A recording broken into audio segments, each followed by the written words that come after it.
So I would like to hear people's story. Um, no matter whether you are Igbo or not Igbo, so long as you come to this class, you are part of the community. So ana m anabata unu.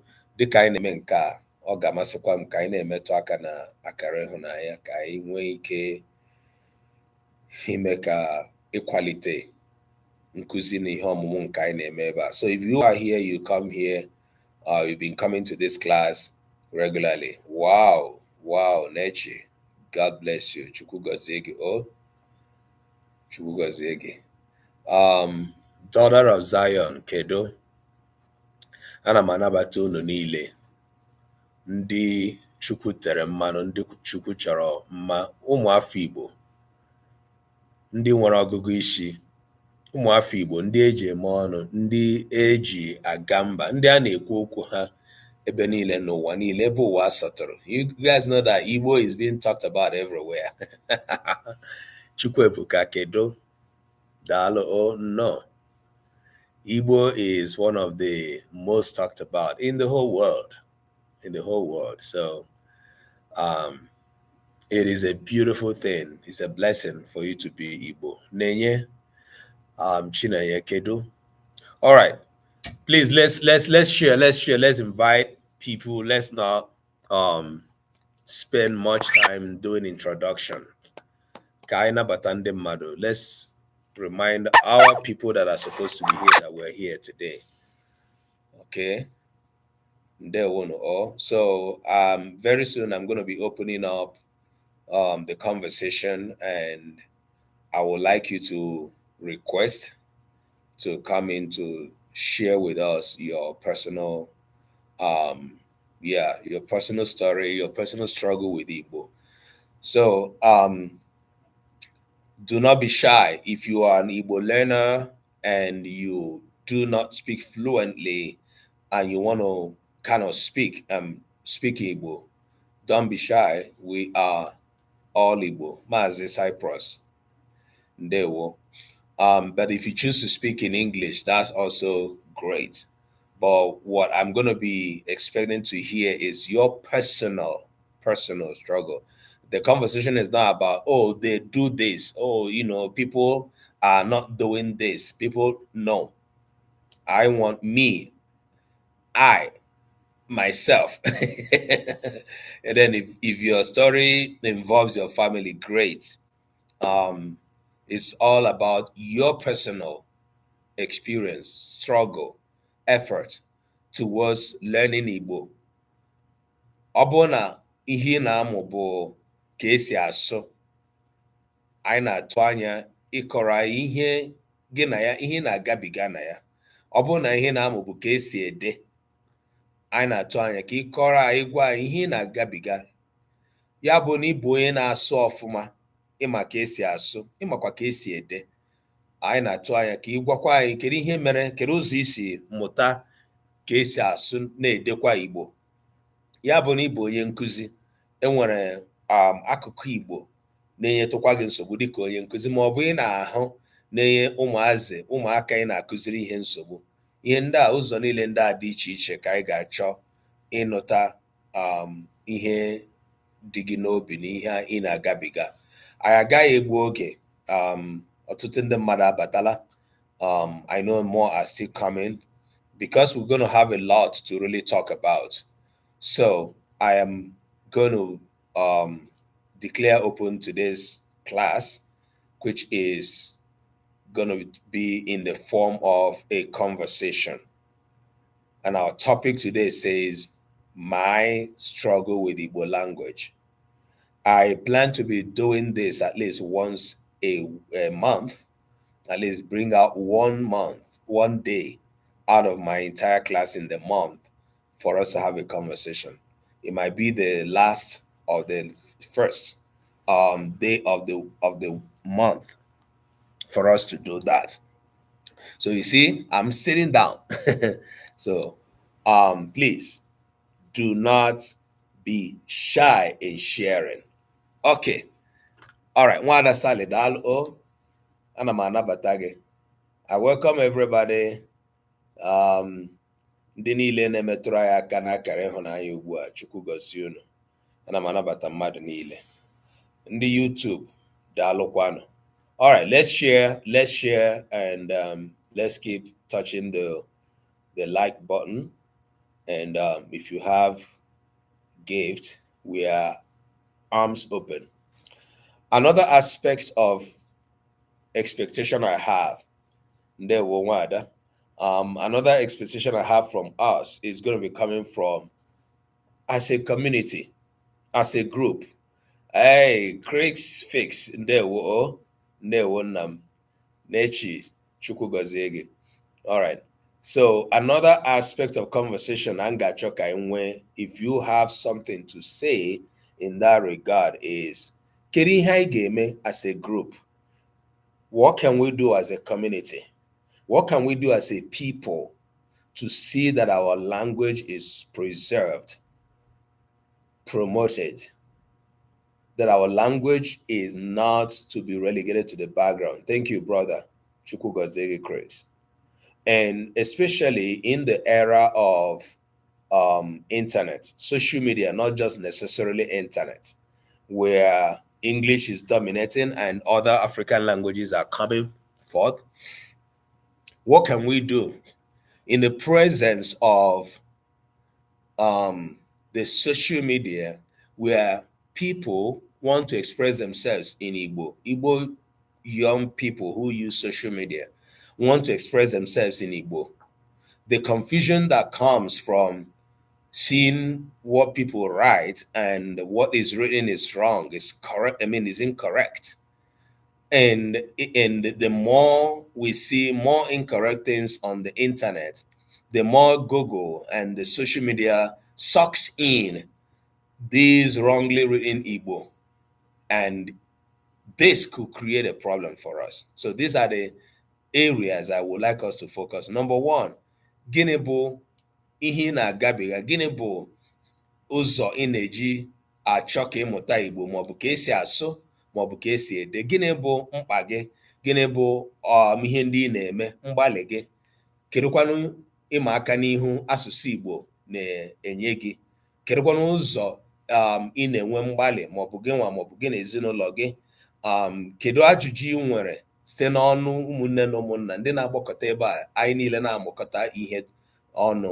Kedu ụzọ enwere ike iji nyere gị aka? Even if you do not know how we can help you, at least sharing would help us to know how we can help you.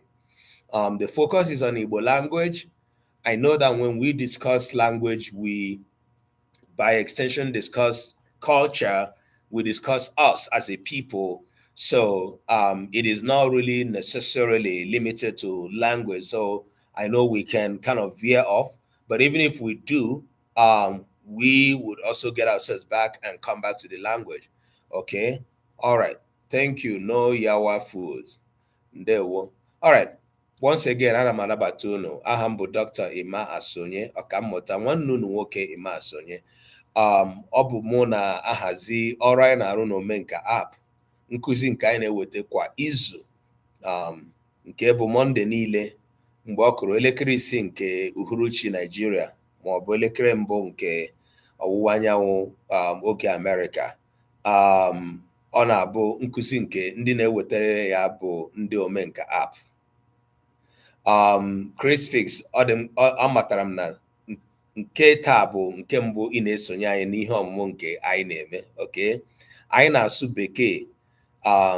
Anyị na-agbakwunye Bekee n'ihi na enwere ọtụtụ ụmụnne anyị ndị na-achọ ịmụta Igbo mana ha mụtachabeghị Igbo ruo mgbe ha ga-anụcha ihe niile, ghọtacha ihe niile m na-ekwu. Ha onwe ha bụ ụmụafọ Igbo ndị bi na mba ọzọ maọbụ n'ofesi n'ala Bekee. Ọtụtụ n'ime ha na-abịa n'ihe ọmụmụ a, and to a large extent, the analytics shows me that up to 85% of my students, my audience, they are Igbo young people born outside of Igbo land.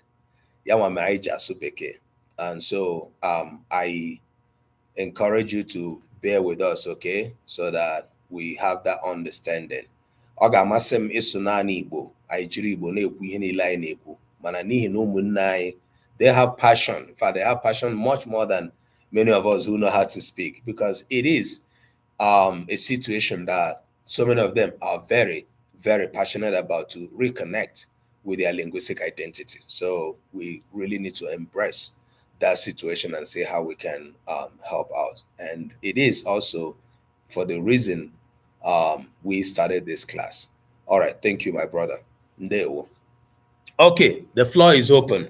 Ndị nọ na YouTube, oh, Maazị Nnamdi, daalụ o.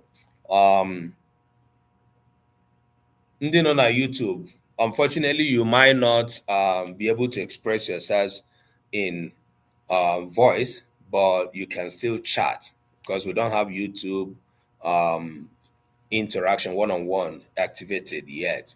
Okay, so I have opened up the floor. You can request to come in, and please, you see that I have up to 1, 2, 3, 4, 5, 6, about 8 spaces. If you come in, mute your microphone, and I will give you a chance to share your experience, your struggle. When we have more than 2, 3 people, we will go according to um, the the time we got in, first come, first served, and then I will give you enough time to talk about your experience. Even if your experience is something that really should benefit more, benefit other people more, is also something we seriously welcome. All right. So biko, ụmụnna m, oge erugo, oge akara aka erugo. A sị na ahịa eyiri eyi anaghị eri nwa ngwọrọ. Agha eyiri eyi anaghị eri nwa ngwọrọ. Nke bụ na uche ya dị ya na agha ga-ada otu ụtụtụ, magodo ụzọ chịpụ, tupu ndị ọsọ agbapụ, ya agaruola ebe ọ na-aga. Nke bụ na ya anyị mara n'ụbọchị taa, n'oge dị ugbu a, ka anyị na-ezukọ iji mụọ Igbo, mana nke taa mkparịta ụka ka anyị na-enwe. All right, so I know that so many people have not come to class. While we continue the conversation, let's keep sharing the live and let us keep tapping on the screen for us. All right, who is going to be the first to open the floor? I have been talking all the while, right? So today I want to hear you while I still talk, but I'm still gonna share my time of talking with you, and that is my expectation. All right, Nwada Success Ndewo, you're welcome on YouTube. Kedu onye ọzọ na-esonye anyị na YouTube ebe ahụ? Daalụ nụ. Okay. Please request to come in. Ụmụafọ Igbo, nke a bụ ohere dịrị anyị ịkọrọ ụmụnna anyị mgbalị anyị. Nke a bụ ohere m na-ewepụta ka anyị ji kparịta ụka, leba anya n'ụzọ anyị na-enwe mgbalị n'ịmụta Igbo, maọbụ ịmụta ka esi asụ, maọbụ ịmụta ka esi ede. Kwa izu Mọnde niile anyị na-anọ ebe a, ụbọchị niile ọmụwa na-eguzo na-akụzi ihe. I think I did not mirror my board. All right. Ọmụwa na-eguzo na-akụzi ihe, mana taa ewepụtara m ya ka anyị niile kparịta ụka. Ị bụrụ nwa afọ Igbo, aha gị abụghị Igbo, mgbe ị batara na TikTok maọbụ YouTube, ọ na-amasị m ịmata aha Igbo gị, dịka Chris Isabel. Ị bụrụ nwa afọ Igbo, gịnị bụ aha Igbo gị? Chisom Dalu Ndewo, you are welcome. Thanks for joining us on YouTube. So today we are looking at the personal struggles we have with Igbo language. Please, even if you are not interested, you don't have enough courage to come to the microphone, you can type, you can put it on a chat. But you know that usually when the chats are flowing more, I will not be able to see everything. I may not be able to attend to your all that you said. So that is why I'm interested in hearing you, one-on-one. So it's more like a community gathering, a town hall. That's what we're doing at this moment. So Um, Chisom, you are interested in what? All right. Depucha history the O. If you are on YouTube and you are interested in talking, coming to the live, you might have to go over to TikTok to join. Okay. All right. Ma Moa, you are welcome, kiddo. Oh, who is your master, Chisom? All right. Okay, I'm waiting. Class, I'm waiting. It is your turn. I will keep silent until somebody opens up the conversation. Chisom Kedonya, who your master?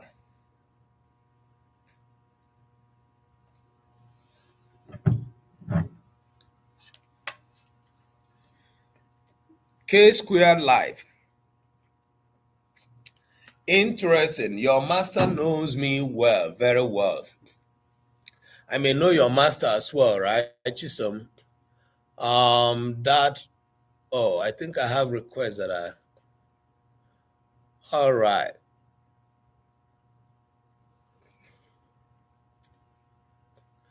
I'm trying to bring you in. That Bojan. You requested to come in, right? Ndewo. Mamoa. Mamoa, gịnị bụ aha Igbo gị? What's your Igbo name? You're welcome. Oh, Unizik. Okay. Success na Jugi Chisomi. Are you from Unizik? Nwafọ. Uche. Uche Chukwu Nwafọ. Okay. Ngozi Chukwuka. Kedu. Dalu O. Right. Uche Nwafọ is your master. Uche bụ onye anyị na ya na-arụkọ ọrụ n'Omenka app. Mamua, you are highly welcome to this class, even though you are Yoruba and we are discussing Igbo. Yeah, so you are welcome, okay? We mix it up. We speak both Igbo and English. All right. TikTok, I'm still waiting for your request.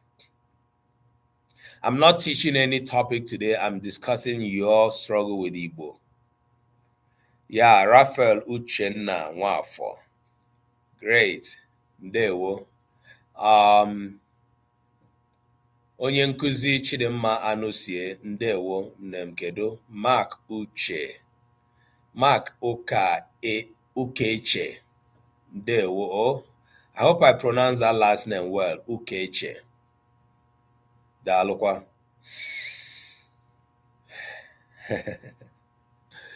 Okay. Chisom, gịnị ka ị na-agụ na school? Ogo gịnị ka ị nọ na class? All right, Mark, ndewo. Oh, taa bụ nke mbụ ị na-abịa. Ka anyị nabata nụ nwanne anyị nwoke Mark Ukeche. Mark, kedu ebe i si anọnyere anyị? Ị na-asụ Igbo nke ọma, ị na-asụ Igbo ọfụma, ị ma ka esi ede Igbo. Kedu ụzọ Igbo si enye gị nsogbu? Ọ bụ n'ọsụsụ ka ọ bụ n'odide ka ọ bụ ha abụọ? What is your struggle? What is your experience with Igbo language? That's what we're talking about today. All right, Chisom, SS3. Good. Chisom, anyị nwere ihe onyonyo vidio nke anyị na-emepụta, nkụzi nke anyị na-emepụta nye ndị na-agaje ile Igbo na ule WAEC mgbe na-adịghị anya. Ọ dị mkpa ka isonyere anyị mana YouTube na TikTok. Nkụzi ahụ ga na-abịa. Ọ nkụzi nke anyị chọrọ ka ọ bụrụ na oge ru ụmụ akwụkwọ ga-eji ya mara ka esi ede ule Igbo. All right. Mmadụ niile, I am waiting for your request on TikTok. If you are interested in sharing, okay. Oh, Mark, so Today we are having a conversation, and this conversation is about my struggle with Igbo language. And I am opening up the conversation for whosoever wants to share their struggle or their experience.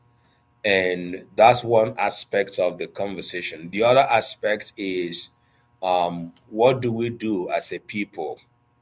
What can we do as a people to ensure, Usekufu, thank you, Dalo, you're welcome, to ensure that Igbo language is preserved and promoted? Dịka anyị si eme ya na nkụzi ebe a, ana m akụzi Igbo, karịchasịa the grammar of Igbo language, Monde niile, ụbọchị Monde niile. Mana taa ewepụtara m ya iji nụrụ ihe ndị m na-akụziri ihe, ka ha si agbalị mbọ ha na-agba, ma ime ede, ma ịma asụ, ma ịma ya ede, ma ịma ya asụ. We just want to share, rub minds together. Ụmụafọ Igbo, let us have a conversation. When you request and come in, you mute your microphone. Usekufu chọrọ ikele anyị. Ndewo. Ndewo, sorry. Abatara na you asked me to, accept, so I just decided to accept. Ndewo no onye ọbụla. Ndewo ndị nke anyị na ọbọla chi ka Chukwu gọzie unu niile n'aha Jesu Kristi onye nwe anyị. Amen. Amen. Ndewo Usekufu nwanyị ọma. All right. TikTok na-egosi m aha gị, m wee metụ ya aka, mana ana m achọ ndị ga-eji aka ha achọ ka ha bata. Ọ bụghị ndị m ga-akpọbata n'onwe m. Ndị Igbo sị na mkpa dibịa na-akpa onye ọrịa na-arịa. Mkpa dibịa na-akpa onye ọrịa na-arịa. Ihe nke a pụtara bụ, when you have a need, you are the one to visit the doctor and make your complaint. Right. Nkụzi anyị bụ nke gụnyere ma ndị nkụzi ndị na-akụzi Igbo ma ndị na-amụ amụ. Dịka anyị nwere ụmụ akwụkwọ anyị si na JS3 today wee bata.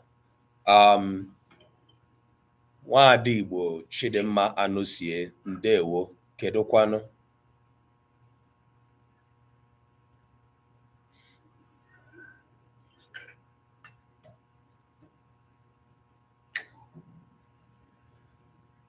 Chidimma, ị n'ebe ahụ? Anyị na-ege ntị ihe ị na-agwa anyị, gaa n'ihu. O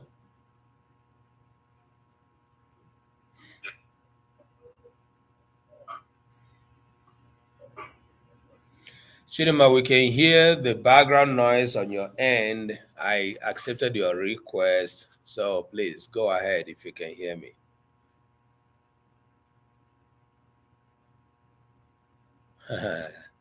Choco Philo. Nwanne adị m mma. O ndewo, ya dịrị gị na mma. Nne anyị dị mma, gaa n'ihu. O Ndewo onye isi. Olee otu unu dị? Anyị dị mma, daalụ. O anọ m ya. Okay. Ana m ekele mmadụ niile ndị n'ebe ahụ.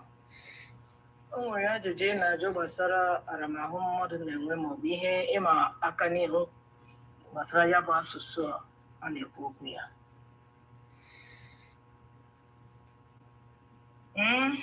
gaa n'ihu. Okay. Dekwara gị dede.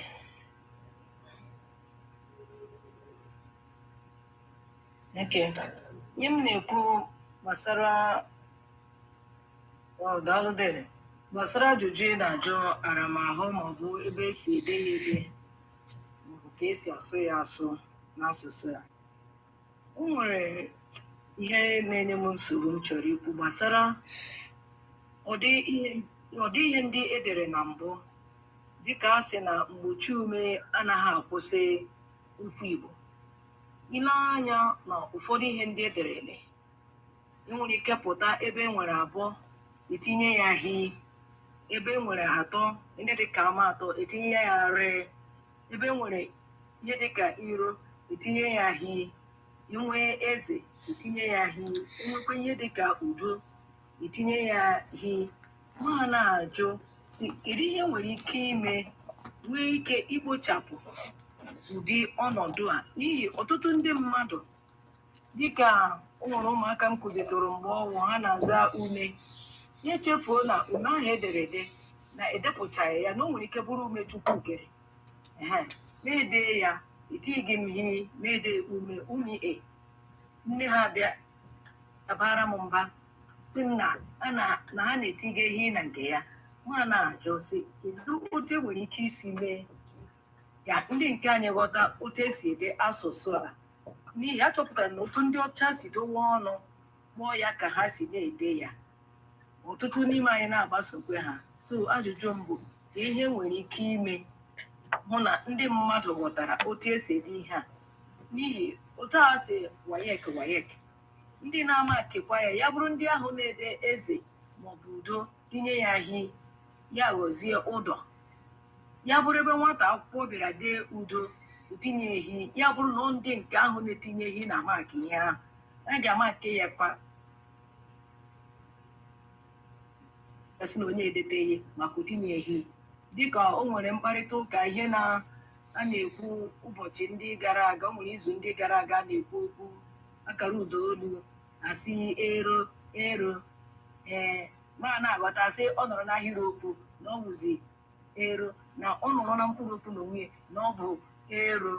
Ihe nke o nwere ihe ndị na-agbaka m isi, ma na-asị kedu otu e nwere ike isi mee ya ka onye ọbụla ghọta si mekwe nke bụ nke anyị na-eme. Ebe a sị na ihe a bụ igbu izugbe, anyị amara na nke anyị na-ede bụ igbu izugbe na ọbụghị olu nde. Na-ekwu ọhịa m chọrọ ịjụ mara ebe a ga-esi nye aka ka o nwee ike ido anya mgbe ụmụaka na mgbe ala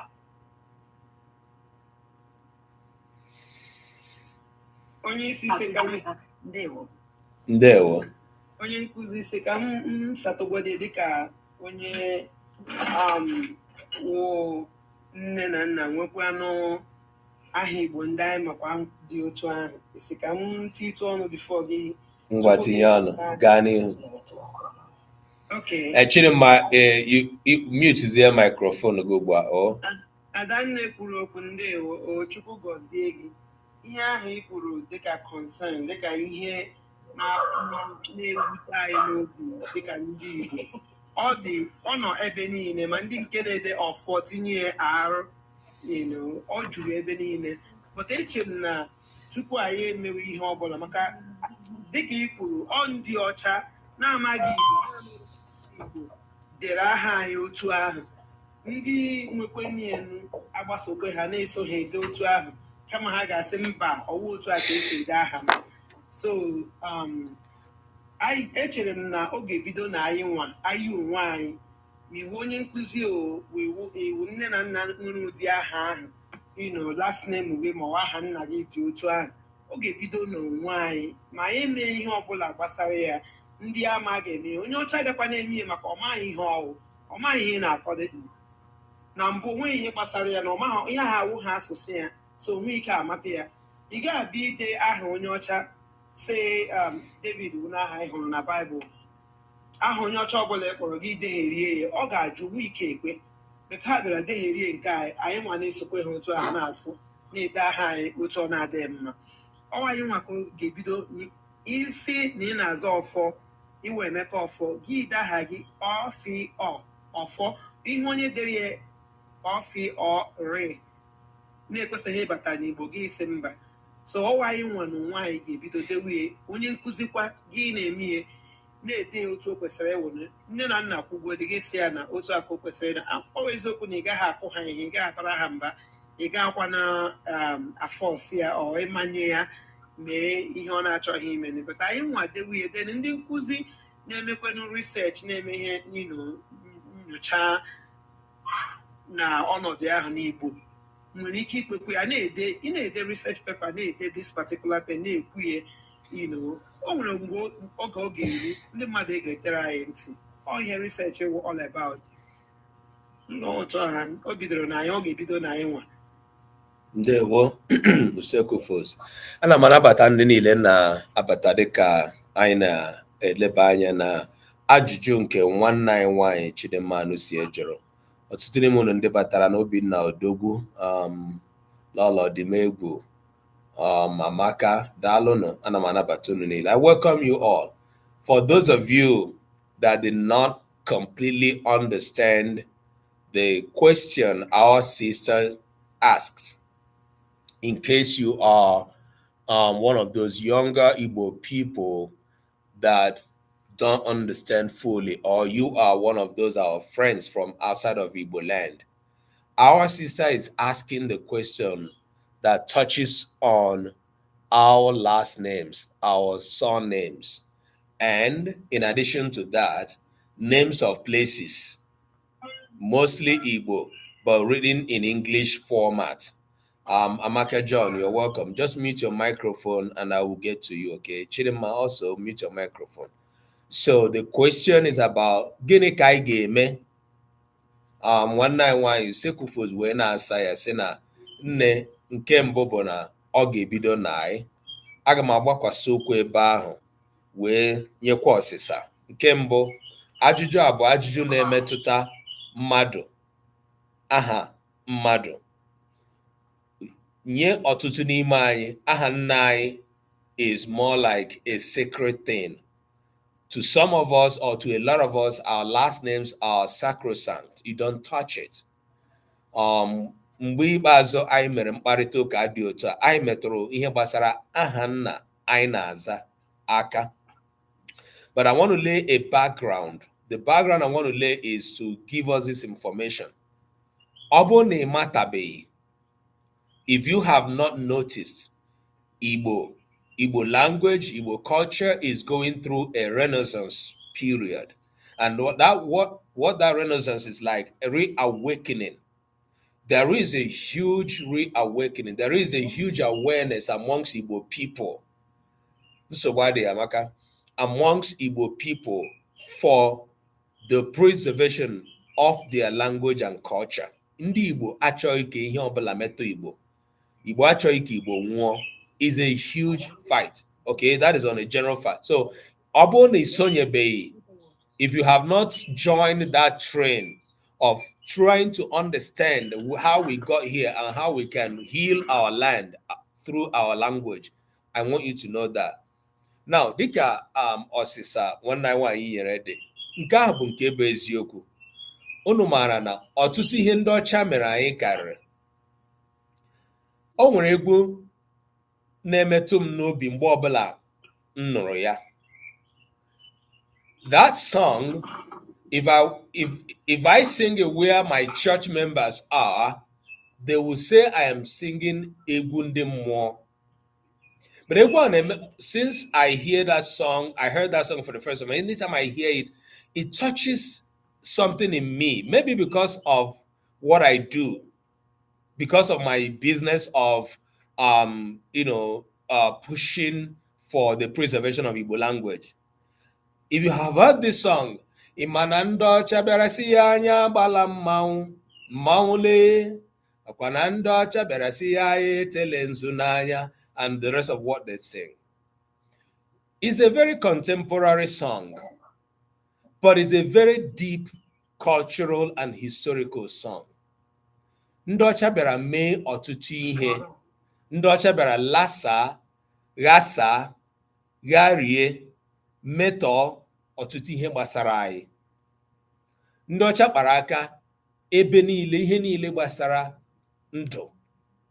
They touched all the aspects of life, especially one of the most important aspects of every people is their cultural identity. That's where you find language. Ebe a ka ha chewere ihu ha, hụ na for several years, all of these things looked very great. Ha wetara anyị school ọkwa ya. They looked very great. Ha wetara anyị ụlọ ọgwụ ọkwa ya. It looks very great. Oh, ha wetara anyị okpukpechi dị iche ọkwa ya. in all the efforts for 400 years, people's names were being messed up, rewritten.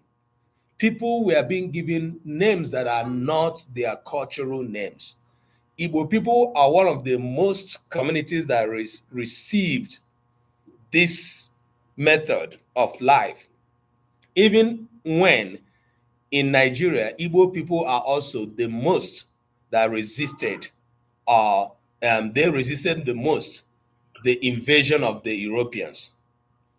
Now, dịka usekwu Fuzu na-ekwu, mbọ a ga-esite n'ebe anyị nọ. Anyị niile n'ebe a taa, gịnị bụ aha nna gị ma ọ bụ ibe na aha nke gị? Gịnị bụ aha gị na-aza? Ọ bụ aha Igbo edere na Bekee? When once your name ends in any of these ways, it is neither here nor there. Because it's not an Igbo name, neither is it an English name. It is rather a product of 400 years of colonialism that brought us to where we are today, instead of confusion. Now the question is, you wanted the power, in a position in your family or community to influence the change of your, or at least the dropping of the English letter in your last name. Can you do it? In that position, do it. The other question is, if you are not in that position, can you even at least begin the awareness in your family? Ị ga-emenwu ya? Ọtụtụ n'ime anyị na-aza aha nna ndị dị otu a. Ọtụtụ n'ime anyị bi n'obodo ndị edere otu a: Ọka, Onitsha, Enugu, Abo. All of these names are anglicized. Now, at the level of obodo, maybe you and I may not influence much, because it's going to take a lot of policy change in the government. You all know that our governments do not really represent us. They represent themselves from the grassroots. When once a person is elected into position, boom, it is their stomach, their belly. But if you are able to change your own, that is something. And you can go ahead and drop it without anybody questioning you. Or you want to go ahead and go to registry and change your name, you can do that process as a way of being part of the revolution for Igbo Renaissance, the revolution for Igbo recovery. Igbo is going through a process of recovery. Many more people are needed in that recovery move. Are you willing to be part of them? Are you going to be part of them by doing the least thing you can do, which is writing your last name to be Igbo? And this is a very, very salient, very important issue and topic in the promotion of Igbo language, in the preservation of Igbo language as we come here. It's part of the literacy we want to bring. For bringing up this issue. This is part of a person's struggle.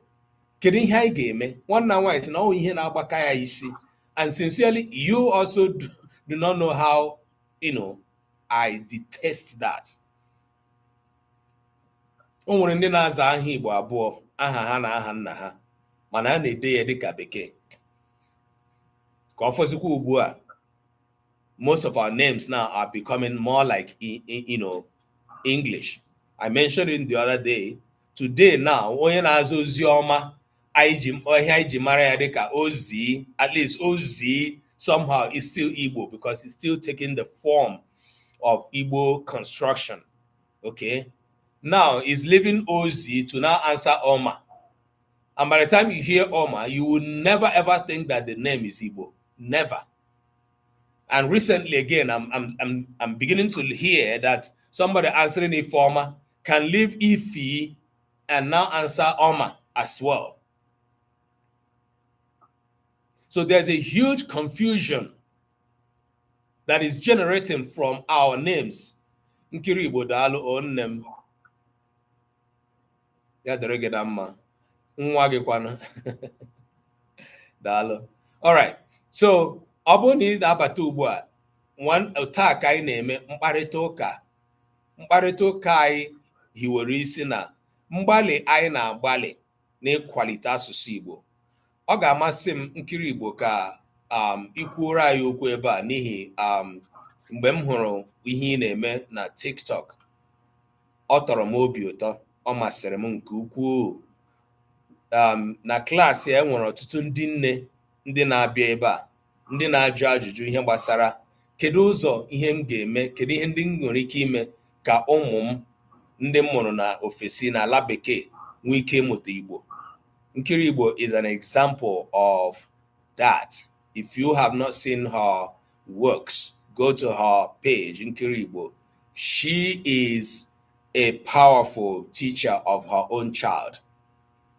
And that is speaking to the personal efforts that we are talking about here.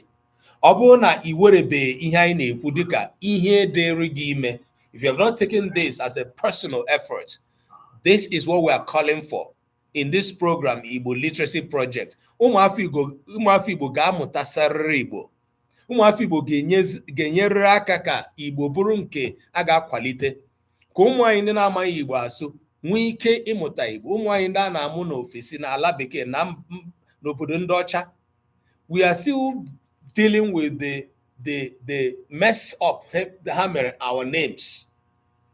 And now many of our children are being born outside of Igbo land. It's total colonization in the 21st century.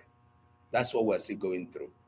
So ndewo Chidimma Anusi ya dịrị gị na mma maka ajụjụ nke ahụ iwepụtara. Oh, ndewo.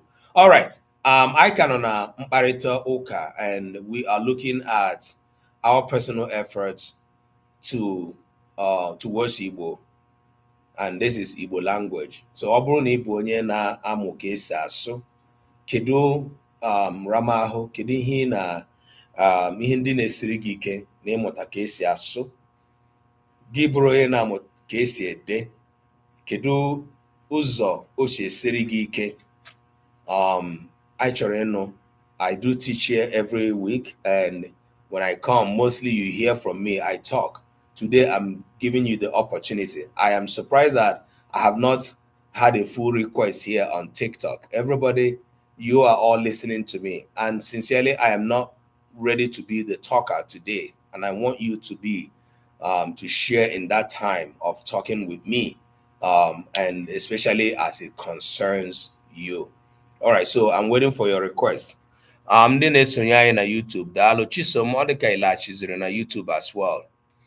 Ahụrụ m gị na TikTok. Chisom unu dị ole batara ebe a na klaasị unu? Ọ naanị gị? Mmadụ niile na-esonye anyị na YouTube, mee ka m mara. Oh, I think more people are coming in. All right. Okay, so I'm waiting for your request. I'm not just going to invite you. If you have something to say, you are going to request to come in. And I really do want it to be personal, please. I want us to share our personal stories, our personal journey towards learning Igbo, our personal journey with Igbo language, okay? So then beyond that, personal concern also for the preservation and promotion of Igbo language. Before TikTok, okay. Yeah. Only him to come up with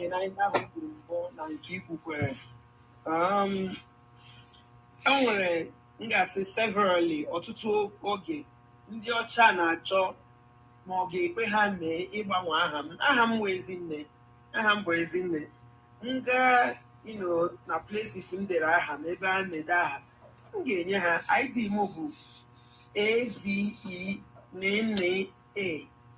Otu onye ọcha ga-achọ iwere Z abụọ tinyere m n'aha m werekwa n'otu nne tinye, aga m asị na ọ dị intentional, ha na-akpacha anya eme ihe, ama m otu o dị na-ada ha n'ọnụ. but then ha na-achọ ka aha m wụrụzie otu ha chọrọ ya AZZE na onye ha chọrọ ị na-akpọ amamụwo na ọ otu ha chọrọ ka ọ daa aha n'ọnụ ka ọ na otu ha chọrọ ide aha mbeta ọmụnwa ha mee ya tupu m lee saịn ya ihe ha chọrọ ka m saịn ya m ga-ebu ụzọ larịa otu eji dee aha m masị ha na ihe awụ otu aha m dị gosi ha ID m ihe a ID m ihe awụ otu aha m kwesịrị ịdị otu iji dee ya wụ otu ọ dị so mmadụ dị involved onye dị involved kwesịrị ịwụkwana ya nwa ga-afaitiri onwe ya ọhịa m chọrọ ikwu ebe ahụ ndewo ya n'ọnọdụ ahụ aga m asị na ọ bụghị na ha kpachichara anya n'ihi na ha aghọtaghị na asụsụ aha gị nọ na ya bụ asụsụ Igbo na asụsụ bekee ha na-asụ abụghị otu mgbe zi dara ha na ntị dịka ọ dapụtara adapụta ha ga-eche na ọ bụ zi abụọ nke ahụ bụ otu nne abụọ dọ na aha gị nke mbụ ọ bụ a no-go area for them. They cannot pronounce it. They cannot pronounce the syllabic nasals. So this is a problem for them as well. So ya nwa mere ha ga-eji chee na aha gị bụ zi abụọ karịa ni abụọ. anyị maara na nne bụ a concept that has to do with Igbo language, and it doesn't have anything to do with English. English doesn't have the syllabic nasals that Igbo has. So it is that same thing that they applied when they were even in our own land. It was difficult for them to realize that Abe or it doesn't have anything else to it. But that's how it sounded in their ears. Of course, they were in charge. They changed virtually everything about us. And today, we have not completely recovered from all the things that 400 years gave us. So it is a very, very terrible thing. And now we're in the era where now grabbing almost all the cultural experiences, linguistic experiences, our children doing that. And we parents are watching, folding our hands because there's nothing we can do. After all, and I mean, it's a huge thing.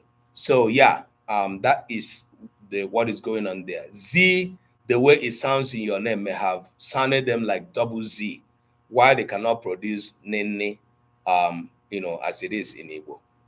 Ndewo, thanks for pointing that out. Nkiri Igbo 191 daalụ o ne gaa n'ihu gwa anyị ihe dị gị n'uche.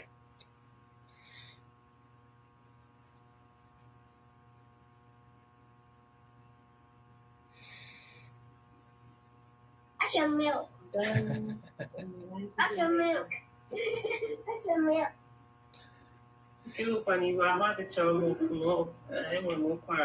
Oh, so bad.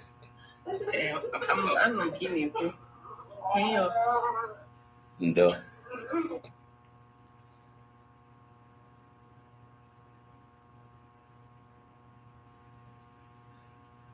Immute is onwe gị ugbu a if you're still talking. Okay, go ahead. Okay.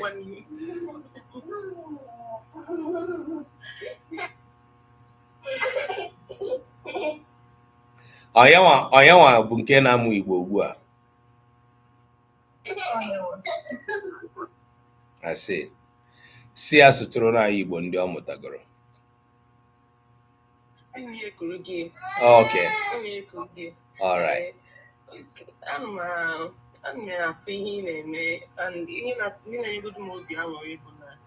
Ọ dịzị ka ndị agbụrụ ọhụrụ a na ọtụtụ ndị mmadụ ndị ọzọ na-agbalị ka ha fụ na enwere ka esi kwadobe kwalite asụsụ Igbo anyị.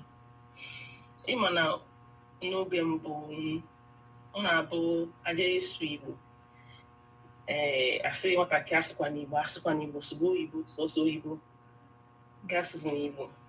Mgbe anyị na-etokwa ya ka ụta ka esi kụziri anyị nwa so enwere m nkwa ụta ka esi kụziri anyị ha asị anyị asụsụ n'Igbo ije ịsụ Igbo n'ụlọ akwụkwọ ede afa ga-ekwu ụgwọ ịma ede afa ga-ekwu okwu asị gị sụba oyibo ma oyibo nwana anyị na-asụ ya da-stọp ya da-asụ bịa ruo n'isi Igbo kwana amụọkwa nke anyị ma ofụma mụọ na onwe m too n'Ọnịcha Igbo nke m esichara ike ofụma anọghị mere m ji wee sị ọ bụrụ na m amaghị asụ Igbo suruo ya n'isi na nwa m ga-amụta ibe Igbo suruo ya n'isi ọtụtụ n'ime anyị ma asụ Igbo ofụma mana Igbo nke anyị dị n'ime ụbụrụ anyị ma nweta nna akọwa ọ bụrụ Igbo anyị na-abụ anyị na-asụ ya mgbe ọbụla maka na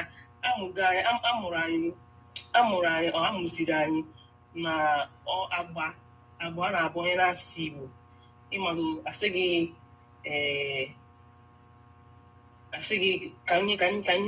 ka nye gị example asị gị si ebe a pụọ na kwụsị ebe a now so onye a na-asụzi Igbo nke ya bụ ma ọ bụ English abụkwa Igbo ị na-adụzi onwe ka ebe ịkwụ akwụ mana asị gị dee edemede asị gị dee ihe n'Igbo na asụsụ Bekee ide ederuo n'isi agafu ebe edere Igbo agafu ebe edere Spanish agafu ebe edere any other thing so ifunanya nwa na-eji aka anyị achụ asụsụ Igbo anyị ị na-anya ụfọdụ ụmụaka ndị togoro sef na obodo ebe enwe ndị na-asụ Igbo fụma dịka Anambra steeti Imo steeti ije nwata ka ikere ka ime onye le gị n'anya ọ dịka ị na-asụ ihe ọzọ ị na-asụ Bekee kedu ka ime ọgba gị nkịtị ijọ nne na nọ si gị akụzikwanụ ha Igbo Igbo nke a na-asụ n'oyibo ka ha nwee ike na-communicate with other children ụmụ anyị na ụmụaka ndị ọzọ na-akparịta ụka ọ bụrụ eziokwu ị na-anya n'obodo niile na-eme ofụma obodo niile ama na ihe gbasara nzu na nka obodo ndị a na-eme ofụma nka na ụzọ kwa ya teknọlọji ha na-asụ Igbo ha na-asụ asụsụ ha asụ ndị be ha suruo n'isi nke dịka China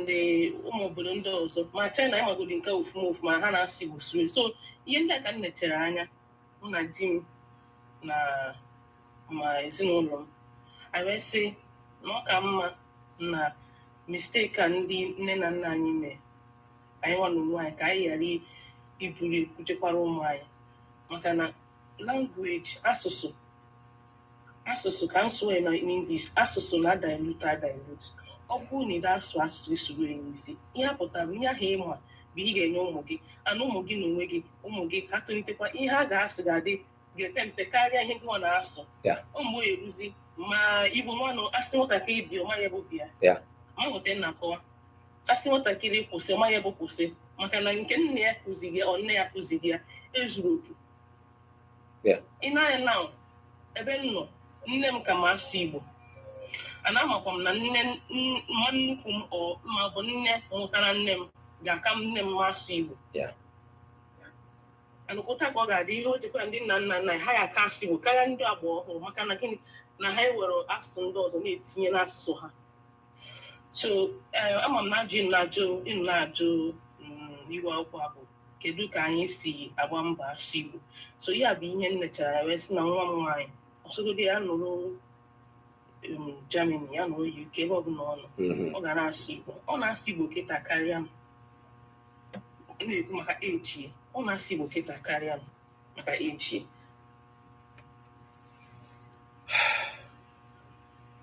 unu ewelu ka m zakọla hello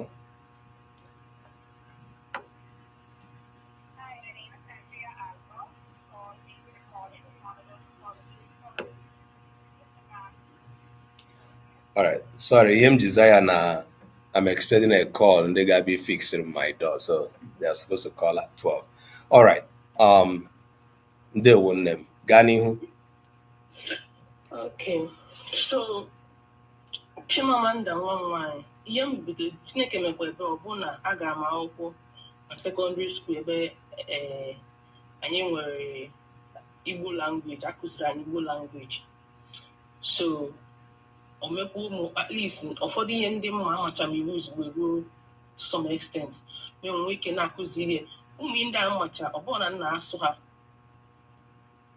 na my day to day. O nwere ike mụ na ndị mmadụ nọ n'iru na-asụ Igbo. Ụta asị m na ma ọ bụ na abịa na ihe gbasara ụmụ m na anyị aka edere aka akụ n'isi anyị nke mma ka m ga-enye ha kụzikwuru ha mmụọ site n'aka ndị makwunu. So daalụ. Ịgbalịala imeela, biko Chukwu gọzie gị. Enwere m ajụjụ dị oke mkpa na eri m nri n'obi. Aga m atụ anya na ndị ọzọ ga-ajụkwa ajụjụ. Jaja, my sister, daalụ. No, ị joinere mgbe nwanne anyị nwaanyị Nkiri Igbo na-ekwuru anyị okwu. You're welcome. And the rest of the people that joined while she was talking. Adanne, ị nwere mmụọ nsọ nke hụrụ gị na nrọ wee nye gị ozi a dịka e nyere Mary si ya, Virgin Mary nne Jizọs ị ga-amụ, dịka e nyere nne John? Enwere mmụọ ozi kpughere gị ihe ị na-eme taa? Kedu ihe butere ụdị mgbalị a na mkpebi ị nwere nke na ha amịpụta mkpụrụ nke ụfọdụ n'ime anyị na-ahụ dịka ụbọchị m hụrụ ihe ị na-eme? Gịnị butere ya? Okay. M ga-asị nọ amam ka m na-esi kọwaa ya. Ọ bụrụgo ihe m bụ n'obi tupu m anụ ọchị, and Chineke emekwa ebere ọ bụ na onye nnọtakwa bụ onye na-emete ihe omenala ofuma. So anyị na-abụ ekirike ọ na-emete ihe omenala ofuma, ọ na-eji ihe gbasara omenala ya egwu mana ọ na-asụkwa Igbo, onye Igbo ka ọ bụ. Mana abịa na nke n'aka na nke mmụọ, ihe so ya wee nyere m aka ịkụziri nwa m Igbo bụ na ejego m ọtụtụ mba bido mgbe m bụ na nwa agbọghọ. Gụkwa akwụkwọ, agụrụ m akwụkwọ na Ukraine. Fụka onye ọbụla, fụka ndị mba si ewere asụ ha were ya ejiri ya egwu. Onye dịka onye mbụ onye Ukraine, ịmanụ onye Ukraine ka ọ na-aza Ferdinand Richard, ihe a na-aza bụ aha ha. Mana anyị nwajeruo na skuul, anyị na-agwa ha aha m bụ Richmond, aha m bụ Praise the Lord and the rest. Chineke mekwa ebere ọbụna nne na nna m ba m aha m, baa m aha oyibo, aha Igbo m. So onye pụta ọjọọ m si m kekwana aha English ga-esi gị aha bekee ga-esi, enwe m aha bekee. Nke ahụ ngwa gị ga-akpọ m ka ị ga-akpọ m. Njekwa na ọbọsọ ma Ukraine ma ala mba ndị ọzọ ndị njecha, onye ọbụla na-asụ akwa otu tribe ha si wee dị, agbụrụ ha si wee dị. Ọ bụrụ onye pụta sụọ English. Maka ndị bekee anyị na-ahụ, anyị na-aza aha ha nwere onye ma Ebo, onwere onye ma Chidimma, onwere onye ma Ebuka, onwere n'ime ha ma Emeka. So ihe ndị a ka m nechara ya wee sị na mma ọ bụrụgodị na ndị ọzọ na-eme otu a, ka esite na mụ wee nwee nchegharị ka enwee ihe dị iche. Na-enego m anya fụ vidios ndị m na-epost, a na-afụ kọmentị ndị mmadụ wee fụ na ihe ndị a na-enyere ndị mmadụ aka na-akwado ha. Ụfọdụ na-asị m na vidios m ndị na-epost na-eme ha na-asị ka asụbara ụmụ ha Igbo. Na-eme ha ụfọdụ na-asị na ha na-eche na ụmụaka dị afọ abụọ maọbụ afọ ịtọ na ha ma na-asụ Igbo, na ị ga-echecha ma ha ruo afọ 10 na otu na-ebido sụba aha Igbo. Si ha mba, bekee ha mụtara mgbe ha dị afọ 10. Nwa m nwaanyị anyị nwa bidoro anyị na-asụbara Igbo, mana mgbe anyị bidoro ụda na-akụzibe ya nkụzi Igbo bụ ọnwa 9 gara aga. Ana m akụziri ya Igbo ụbọchị ọbụla. Kịta ọ da-abụzi m ihe, ọ da-akazi m ahụfụ. Ihe ọbụla m chọrọ egwu ana m agụ ya n'Igbo. Ihe ọbụla m chọrọ egwu ana m agụ, ana ọ na-aghọta ya. Ọ bụzi m ihe, ọ bụghị esizi m ike. Ọnanya na onwe na-asụkwa oyibo. Akụziri m oyibo, asụ na m dọrọ m ya na sel megara anyị ma oyibo, a na-asụ oyibo. Afọ ole ka ọ dị? Afọ 2 na ọnwa 6. Mana ị na-afụ ihe, ị na-afụ ka o si ekwu okwu. so ihe a bụ ụzọ mma na-esi ahụ ka m gwa ndị nne na nna ha jisi ike. Ọ dịrọ izi maka onye na-arụ ọrụ onye na-arụ ọrụ bata n'abalị ama nwere na-enwe efe akụzi ụmụ ha, mana ọ bụ na itinye uchu hapụgodi bekee, ha ga-amụta ihe bekee a, manakwa Igbo ahụ ha ga-amụtakwu ya. Ntakịrị dị afọ Igbo afọ eto afọ ịnọ ga-asụ ndị asụsụ ịnọ ga-asụ asụsụ ịnọ. Nne egoro linguistics?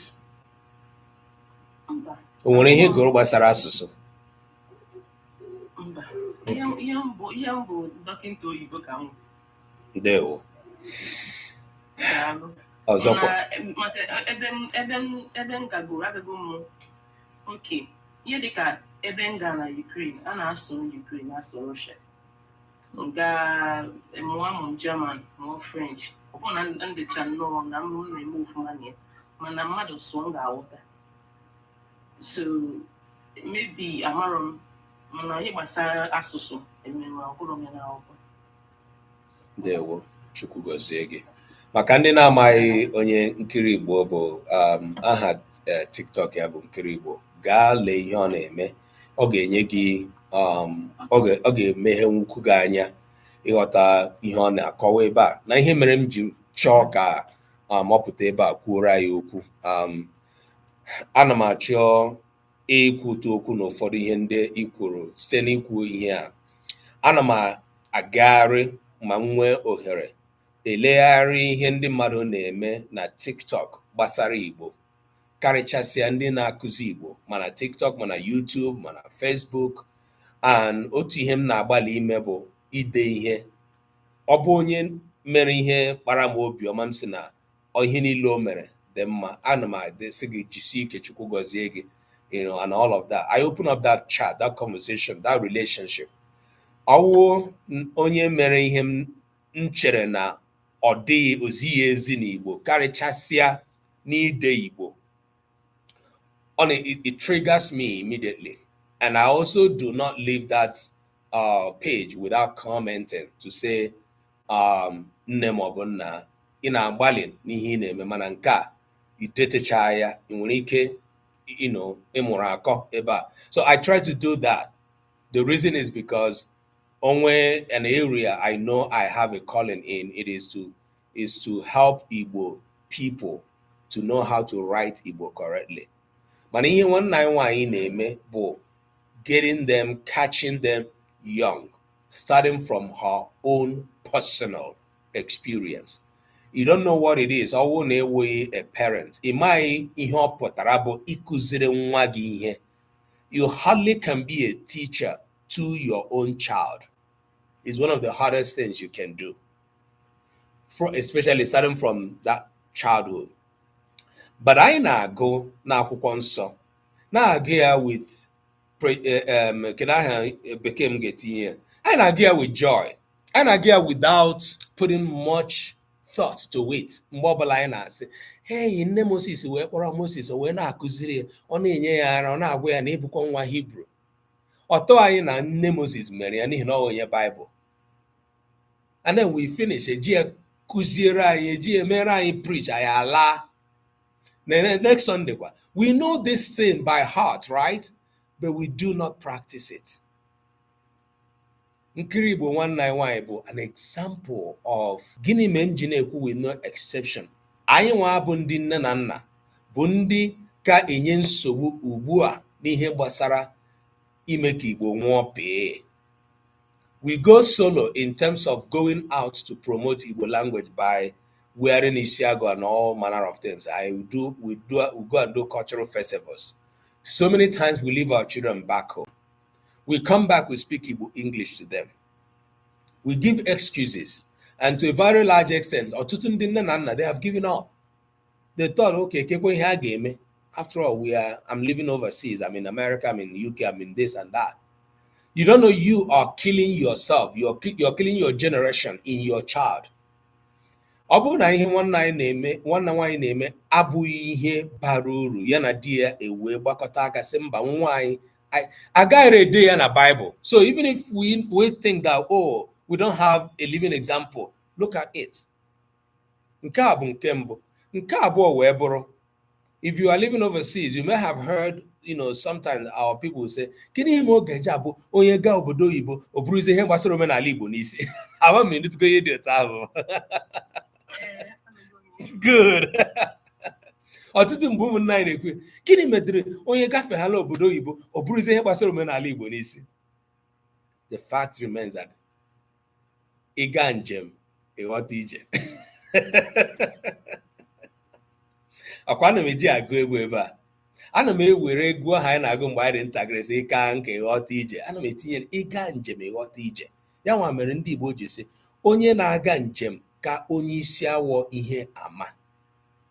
The experience you gather from traveling outside of your comfort zone, outside of your enclave to other people's environment gives a powerful reflection of where you are coming from right in your face. It brings it back. Especially, anyị nwa bụ ndị Africa mere experience gịnị colonialism. Ihe ndị ọcha mere anyị, ha nyụrụ anyị kpakwu. They rubbish us. Okay? Mbili n'ọnwụ ka anyị na-eme ihe a. And it has taken all of these years.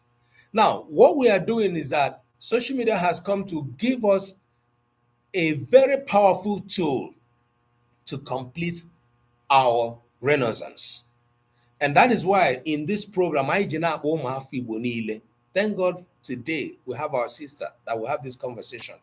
If you have not woken up, wake up. Bilienora, there is so much happening. O nwere ihe ọ rụtụrụ aka ọ sị nne nne ya nwere ike ọma Igbo asụ karịa nne ya. Nne ya ma Igbo asụ karịa anyanwa. Na ọ bụrụ na ya enweghị mgbalị ya tinyere ya na di ya, nwa ha ga-asụ less Igbo than them. And from there, I do say this to my children. What will become of your own children? How are you going to teach your own children Igbo? How are you going to expose them to Igbo environment? How are you going to tell to them what your father, your mother told you in the language that it has meaning, in the language that it doesn't distort the content of it? So, ihe a bụ mgbalị dịrị anyị niile. Ọ bụrụ na ị bụ onye gara njem ị gara pụọ na mba ndị ọzọ emeghị ka ị nwee a strong reflection of your cultural identity to the point that you are supposed to be a forerunner in the promotion and preservation of it. I think something is wrong in that aspect. Ọtụtụ n'ime ụmụnne anyị nọkwa n'ofesi n'obodo Igbo ndị na-ara ha okwu ala bekee, okwu ndị ọcha. Ha kwuwere gị okwu ebe a, ị gaghị eche na ha na-aga toilet. Mana ị ga-ahụkwa na ị gaa n'ime ezinụlọ ha, ọ ga-egosi. Some of us have lost our children even ever before they left home. And this is all about cultural identity, linguistic identity. Ọ bụrụ na nwanne anyị nwaanyị onye bụ dibịa bekee, dọkịnta, enweghị ihe gbasara ya na asụsụ in terms of the scientific knowledge of language, like us who are professors in language and linguistics, will have efforts, put as much effort as I can say that I may not have put in. I have no excuse. None of you as a parent has an excuse. Those listening to my voice today, ndị na-abịa klaasị a kwa izu, it is not all about coming here to learn from me. Nkụziere unu ka esi asụ ka esi ede. No, it's about what do you do after here? What do you do? Kedu ihe ị na-eme even right now? And that is why we bring out this moment to talk about this. What is your personal effort? You've heard a living testimony, okay? You've heard it. And we know that some of you also know some other parents whose children are born overseas, but those children at their very young age have fluency in Igbo language. Now, usually when I started doing the work I do, I'm told you to talk to parents the way I do now. But over the years, I have found out that there's no pampering of it. because I spoke in a gathering of Igbo people in Dallas. Ofonye Bilielu, small lawyer. The first thing he said was that I have come here to shame them, that I came here to blame them. And don't I know that now how I went to grad school, Mbana say Iso Igbo, vernacular, Apiagi, and all of that. Before I answered him, the rest of the hall, they booed him and said, where is this man coming from? You know, even me, they didn't allow me to answer. They said, forget about him. Na ihe nwoke a kwuru ihe kwesịrị itinye uche na ya chebara ya echiche na-enye excuse. So many of we parents are in that enclave of excuses. So even when you hear it, I have gotten a lot of calls and text messages saying, speak it strongly, more strongly than you do. We all are culprits. So that's why so many of the times I also address parents, even though I do not make excuses for us, the younger ones, because you now are an adult. You should inculturate yourself. So I have with me a team member that works with me in Omenka app. She's from Serbia. She's on YouTube. And this lady currently is creating a storybook for Igbo language, something so magnificently beautiful. Since ever she had a contact with Igbo language, she fell in love with our language and she wants to learn Igbo and speak it. She wants to translate everything we do into her own language and then read, because she's a teacher, and generate more content for children. And she's here. Today we call her Adeze Dunya. And she says, I agree that part of culture preservation is to have original Igbo name and carry it proudly. I have mine, Adeze, and I am proud of it, but I am not Igbo. O doro m anya na anyị nụrụ ihe o kwuru, and I tell you sincerely, none of us has excuse. Right. Thank you so much, my sister Nkiribo. Gaa n'ihu, Chukwu ga-agba gị ume, and ịgwa gị nke bụ eziokwu. Enweghị ihe ga-eme ka ọrụ gị na mgbalị gị na di gị hapụ ime mkpụrụ. Ọ ga-amịpụtarịrị mkpụrụ. You understand? Yeah. So, did you want to say a last word before before I let you go? Since you're not feeling well.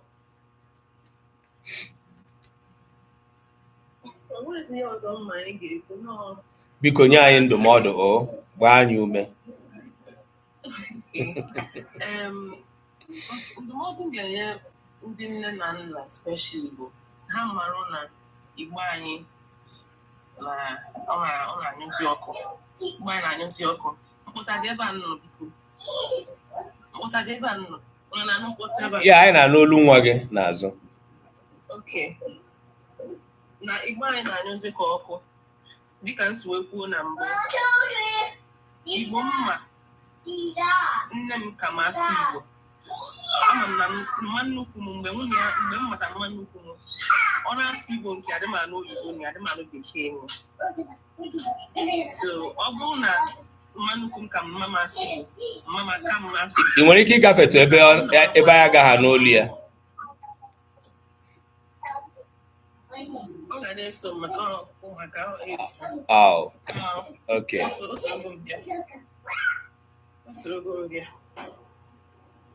Okay. Ebe ọ dịtụ mma ị na-anụ mkpụtụ. Ngwe gaa n'ihu. Masị ndewo. Ndewo. So ndụmọdụ na-enye ndị nne na nna bụ, ọ bụrụgodị na ịma ha asụ ya asụruo ya ofuma, egwu atụna gị. Nke ọbụla ịma asụ, sụbara ya nwa gị. Onye ịma na-asụ Igbo ofuma, mee ka nwa gị na ndị ahụ, ndị ezinụlọ ahụ na-emekọ. Otu a ka anyị ga-esi nwee ike mee ka Igbo anyị ghara ịnyụzi. O nwekwa ọrụ ndị ọzọ anyị kwesịrị ịrụ, anyị nwa bụ ndị na-akụzi Igbo, o nwekwa ọrụ ndị ọzọ anyị kwesịrị ịrụ ịmụgo, maka ọtụtụ mkpụrụ okwu enweghị aha n'Igbo. Ọtụtụ mkpụrụ okwu enwekọtara English na Bekee enweghị aha n'Igbo. Onye na-aka kwesịrị ndị chọkwanụ nwere ike mepụta ụfọdụ aha, baa ụfọdụ ihe afa. Mana nke anyị nwe n'obodo anyị bụ Igbo, nke anyị nwe, anyị kwesịrị na-asụrụ ụmụ anyị. Ọ ụfọdụ ndị apụtasị m, ọkwa na ọma na ọ kara ịkụzi ya Igbo, na nwunye etogokịta tofe ịsụ Igbo, na ugbu a ha na-akwụzi ụgwọ ka nwa ha mara ihe bụ bịa n'ụdana. Igbo ga-agafego nwa nọ 30 something years afọ iri atọ No. No. ama m ihe iche ịkụziziri onye ahụ nke ahụ agafego Agafego. maka na ada amụ aka ekpe na nka.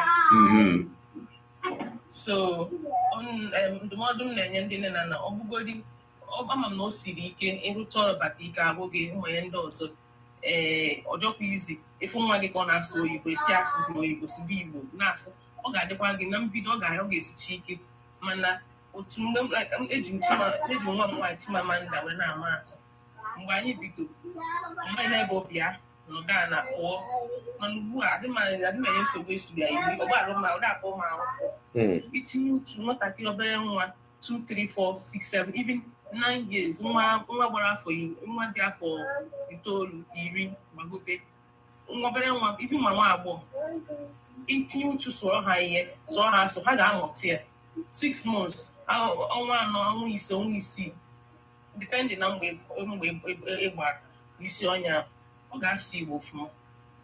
Thank you. Ọ ga-asụ ya fọdụzie nke ihe onwe gị na-amasị nke a na-ịma sụgharịa ya ana ọkwa ihe ndị ọzọ m na-ahụ ụfọdụ ndị nne na nna na-eme na-adịchara mma from this my video ka m ji mara ụfọdụ na-ebelieve na asụsụ nke ha ka inwe ike na-akọwara ya si ya nekwa asụsụ a bụ nke a bụ asịghị mba na ọ bụ ka esi asị ya Igbo anyị nwe olu ndị nkwa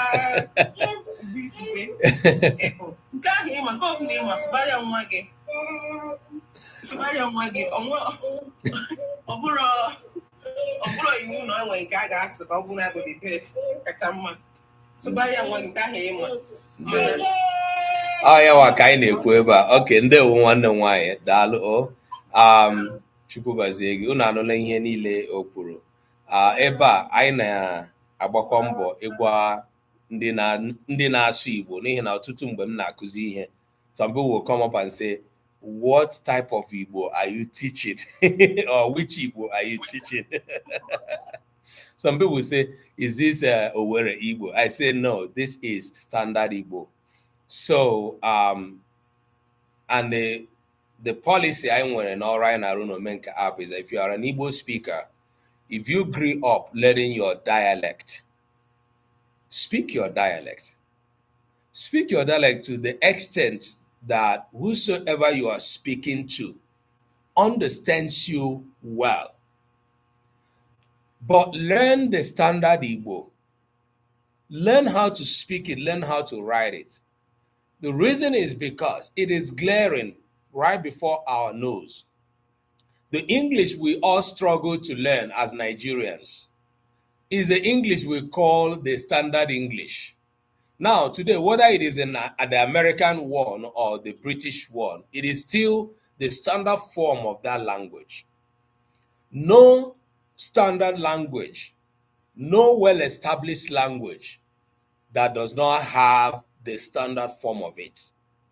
That standard form of it may have been selected or may have developed from a particular region or set of regions. Dịka n'Igbo, the standard form of Igbo is generally mostly drawn from the Igbo spoken around several towns in Imo State and some part of Anambra. So, irrespective of the fact that Onitsha used to be a very powerful, rich headquarter of Igbo land, well developed early because of the religious affiliation and influence. CMS was headquartered in Onitsha. Catholic Church was headquartered in Onitsha, and all of these were being piloted by the British, the Europeans, right? And they influenced Igbo language orthography so badly. So irrespective of that, the standard Igbo is still the Igbo found around these areas that I mentioned, around Imo State, Owerri, Onitsha, Mgbidi, and all of that. While you speak your dialects, try to know the standard. Now, the standard is usually the standard form that is being written. nke na ọ bụrụ na ide ule ị na-aga ide ule n'Igbo, all the standard ka a ga-etinyere a ga-ede ya there na instruction that this Igbo exam is based on the standard form of the language. Now, I know that there's a little bit of confusion between standard and central. Central Igbo has to do with the colloquial, the spoken. It is still the Igbo heard around these areas that I'm talking about.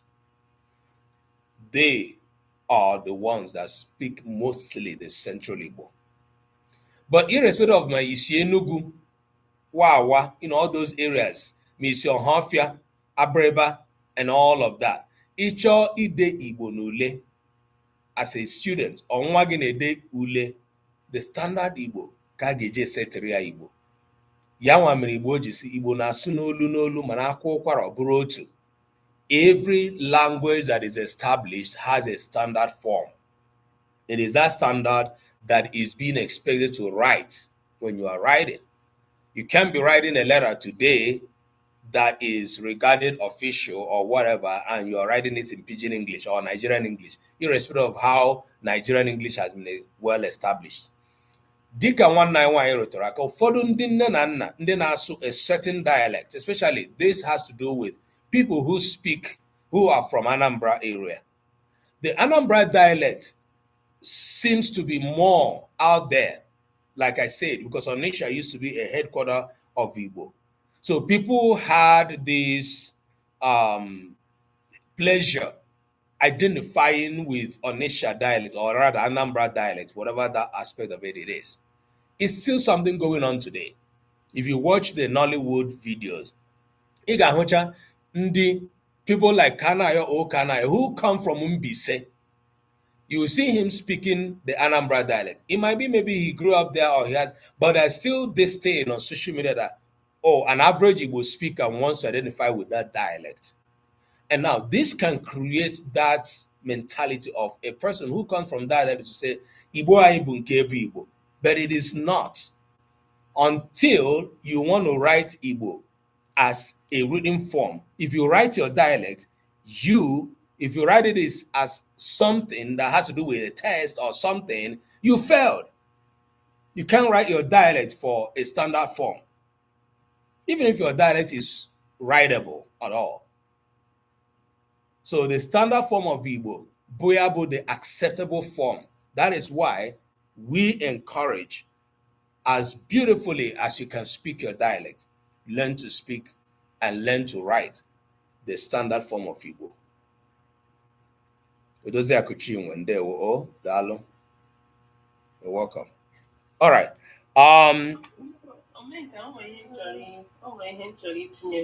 Gaa n'ihu.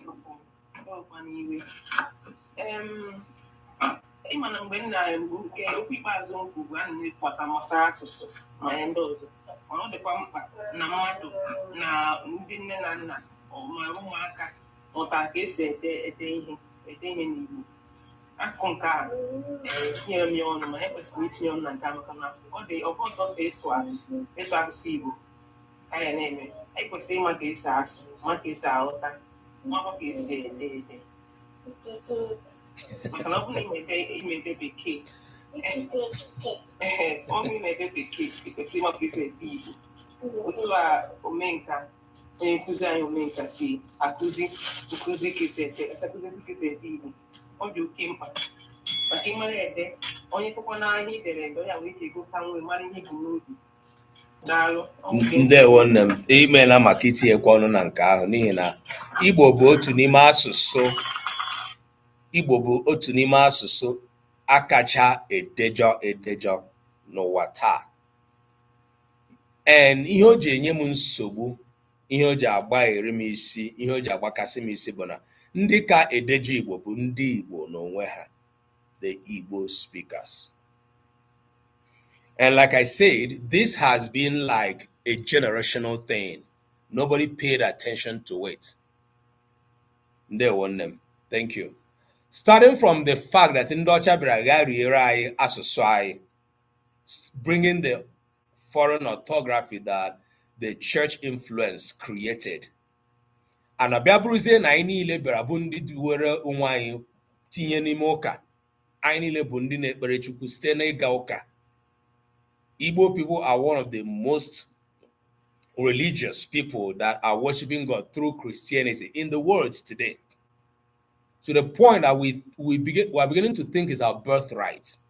And I'm not saying this in relation to Oka, Jesus Christ, like Christianity as opposed to Islam. No, I'm saying is with regard to Nandocha wetere ụzọ ahụ esi ekpere Chineke. Ya dịzie ka anyị enweghị ụzọ esi ekpere Chineke tupu ha abịa. Now, accepting almost everything that comes from that, which now touches on the change of our names. Aha anyị, aha nna anyị, aha obodo anyị, ewee na-agbanwe gasị ya na-aga.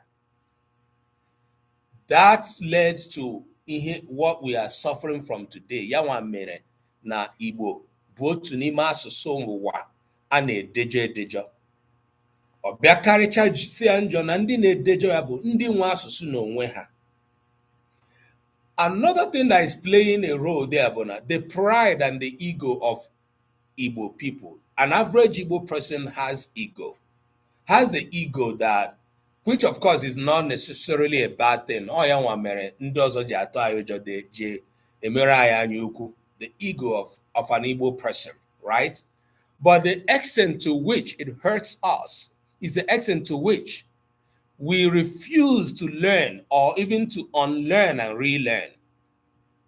Mgbe anyị ghọtara na ihe a na ya ama anyị ya, ọ na-arara anyị ahụ isi amaghị m, echekwa m na ama m ya, ka m ntụsa nke m nche na m maara nwee ike ịmụta nke a na-akụziri m. Ọ na-arara ọtụtụ n'ime anyị ahụ, ma etu esi gbasa asụsụ anyị, ọ na-emesi anyị ike. It hurts us. N'ihi na ka esi ede Igbo, Igbo is a technical language. Ọ bụrụ na ị mụghị ya amụ ka esi ede ya, tinye ya uche, I bet you it is very difficult for you to understand how Igbo works. Ọ na-arara ndị na-akụzi ya ahụ ka esi ede, ya fọdụzie gị nwa n'onwe gị na-enwebeghị ihe ị gụrụ, na-enwebeghị ihe gbasara gị n'ịmụ asụsụ Igbo n'ogo mahadum ma ọ bụ gịnị.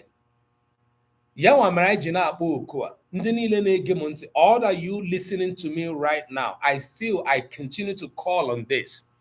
If you are a speaker, dịka ụfọdụ na-abịa ebe a nụ na m na-asụ oyibo, ha wee sị speak Igbo for us. It is not just about speaking.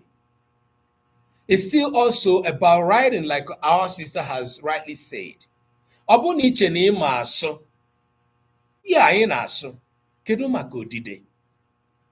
Ị ga-eji nwa Igbo dee otu ahịrịokwu ahụ hapụ iri mpe.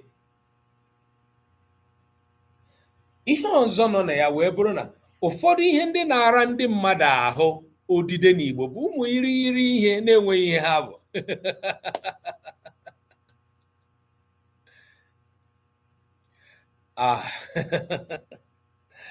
Nke aha dịka nkiri Igbo na-arụtụ aka, nke aha bụ ihe dịka aha obodo, bụ nke anyị na-amaghị ihe anyị nwere ike ime na ya, karịchasịa karịa inwe ihe dịka kind of an action committee or action group that will go for that. Mana anyị nwa bụ ndị omenka app na ndị sụbakwa Igbo ọ sụwakwa Igbo na-emekọrịta ihe kamgbe ọnwa ole na ole gara aga. Onye ọrụ anyị nọ bi n'Ọka, Nwaada Ogechi, na-enyere anyị aka iso na ha na-emekọrịta ihe, o wee na-akọwara anyị ụmụ ihe ndị sụwakwa Igbo na-eme. Otu a bụ sụwakwa Igbo bụ otu kamgbe gboo bidoro ihe gbasara ime ka ụmụafọ Igbo na-asụ Igbo. The literacy we are carrying on now, Igbo Literacy Project. Otu a bụ sụwakwa Igbo, o teela ha bidoro ya. Mgbe m hụrụ ọrụ ha, dịka m hụrụ ọrụ nwanne anyị nwaanyị na TikTok, mgbe m hụrụ ọrụ ha, mbido gbawa mbọ ka m chọpụta ndị ha wụ, ka m nwee ike ịma isonye ha n'ọnọdụ m nwere ike. ma ọ bụ ịkwado ha. It took a long time ruo mgbe anyị hụziri ụzọ anyị na ha wee na-emekọrịta ihe. Ana m anụ kepu na otu n'ime ihe ha na-eme taa bụ ịga hụ gọọmenti etiti, gọọmenti Ọka, nke anyị maara onye bụ onye isi n'ebe ahụ ugbu a, ka o tinye iwu, ka etinye ya n'iwu ịgbanwe aha niile ndị ọcha dere. Ya bụ, ọ bụrụ na ị bụ onye ma otu a, bụ onye si Anambra, na-anụ ihe a m na-ekwu ugbu a, ebe ọbụla ị nọ, gbaa mbọ ka ịkwado ọrụ a ha na-arụ. Anyị na ha na-emekọrịta ihe. We are going into partnership officially. We started working together for the past few months now. Ha na-achọ, enweela ihe ndị ha dekọrọ, ha ji ewegara gọọmenti si gbanwere anyị iwu ga-eme ka agbanwee ka esi ede Enugu, ka esi ede Anambra, ka esi ede Ọka, ụmụ ihe ndị a niile ndị ọcha deri. It is a huge revolution. Anyị agaghị asị ugbu a na ya ahụbeghị ebe o mere. Nwanne anyị nwoke Traore is a living example. We've heard what he's doing in Burkina Faso, changing the names the French people gave to them and all of that, turning everything inside out, bringing back the integrity of the culture of his people at the level of the country. Okay, so you can imagine that. Yeah, ihe ndị tụbakwa Igbo ji ọwụ ihe kwesịrị ka akwado ya nke ọma. Ya mere anyị na ha ji na-emekọrịta ihe. Wherever you are, thank you all that are on YouTube liking. So wherever you are, you see and you hear and you know what we are doing. It's a huge project. You can support as an individual. You can be part of it. You can support and be part of it as a group. Ọ bụrụ na iche na ihe ndị anyị na-eme to reawaken the Igbo people, it is Igbo literacy. Mee ka anyị mara, and that is also what forms our second aspect of the conversation. Gịnị ka anyị nwere ike ime dịka obodo? What can we do as a people? What do you think Igbo people need to do? What do you think Igbo communities need to do? That is one of the things we want to hear from us. Kedu ihe Igbo nwere ike ime iji mee ka ntute anyị na-atụtegharị onwe anyị ihe gbasara asụsụ anyị, ịsụ na ide asụsụ anyị, ịgbasara omenala anyị, iwere omenala anyị jiri kpọrọ ihe, ka anyị wee mata na enwere ndịiche dị n'etiti ụzọ esi ekpere Chineke taa na omenala anyị, na we can be Igbo and still worship God effectively. That the foreign way of worship is not in any way supposed to take away our way of life and way of worship. The problem is that that is one of the things it took away and introduced to us, the foreign thing that we started grappling with until we became perfect in it and became even better than them. That today, anyị nwa bụ ndị isi ụka niile dị iche iche. Gịnị ka anyị nwere ike ime dịka ndị Igbo? There's hardly any way you can treat the troubles and problems we face in our language without touching our culture. Ka ndị si ebi ndụ ha dịka anyị nụrụ n'ụbọchị taa, nwanna nwaanyị ụkwụ ya metụgoro Ukraine, na-akọwara anyị na ndị obodo ahụ na-aza aha ha na-aza aha ndị ọcha maọbụ ndị ọzọ wetere ha. You might ask, oh, were they colonized? But now anyị anụtụla, anyị emepeela anyị ịhụ na ndị ọcha nyụrụ anyị ịkpakụ, ndị ọcha mere anyị many things. So how can we recover from this? If we are still awake, asleep, it's a different thing. Oh, nda amaghị ihe na-eme. We continue to onye mụọ nwa gị, ị ga-akpọ gị ya na church, eme ya baptism, gụọ ya aha bekee, dee ya n'akwụkwọ dịka anyị niile. So many of us have that name coming from baptism. And as soon as ị mere gị mmiri Chukwu, ị gaa n'ụlọ akwụkwọ dịka ụlọ ndị ụka bụ ha ji ụlọ akwụkwọ mgbe ahụ. The church used to control the school. So there's hardly any way you can not be baptized and go to school that was being controlled by the church. You have to be baptized. Currently, I'm reading from Chinua Achebe's There Was a Country. If you have read that book, you will see where he said he talked about a friend of his who wasn't baptized until he got into the secondary school, Omaya, where they were government secondary school. They had to subject him to baptism.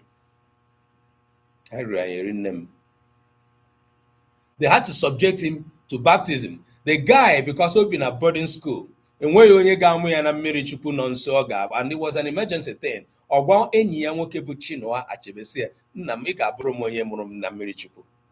And he described this as unusual. It is an unusual thing. There are so many of us parents who could have loved to have their children answer their Igbo names only. But because this process took place and they didn't get at school, they didn't get all your documents, by the time you think of how to go back and change it, it becomes okay. How do I know that? What is your personal struggle with Igbo? Kedu ebe Igbo si ara gị ahụ? Kedu ebe o si enye gị nsogbu? Kedu ihe ị chere anyị ga-eme dịka ndị Igbo? Ọtụtụ ndị na-abịa ebe a amụ ihe kamgbe izu niile. Ọ dị m mwute na unu achọghị ikwu okwu. Enwere m ihe m ga-ekwu onye isi m ikwucha. Gaa n'ihu. Okay.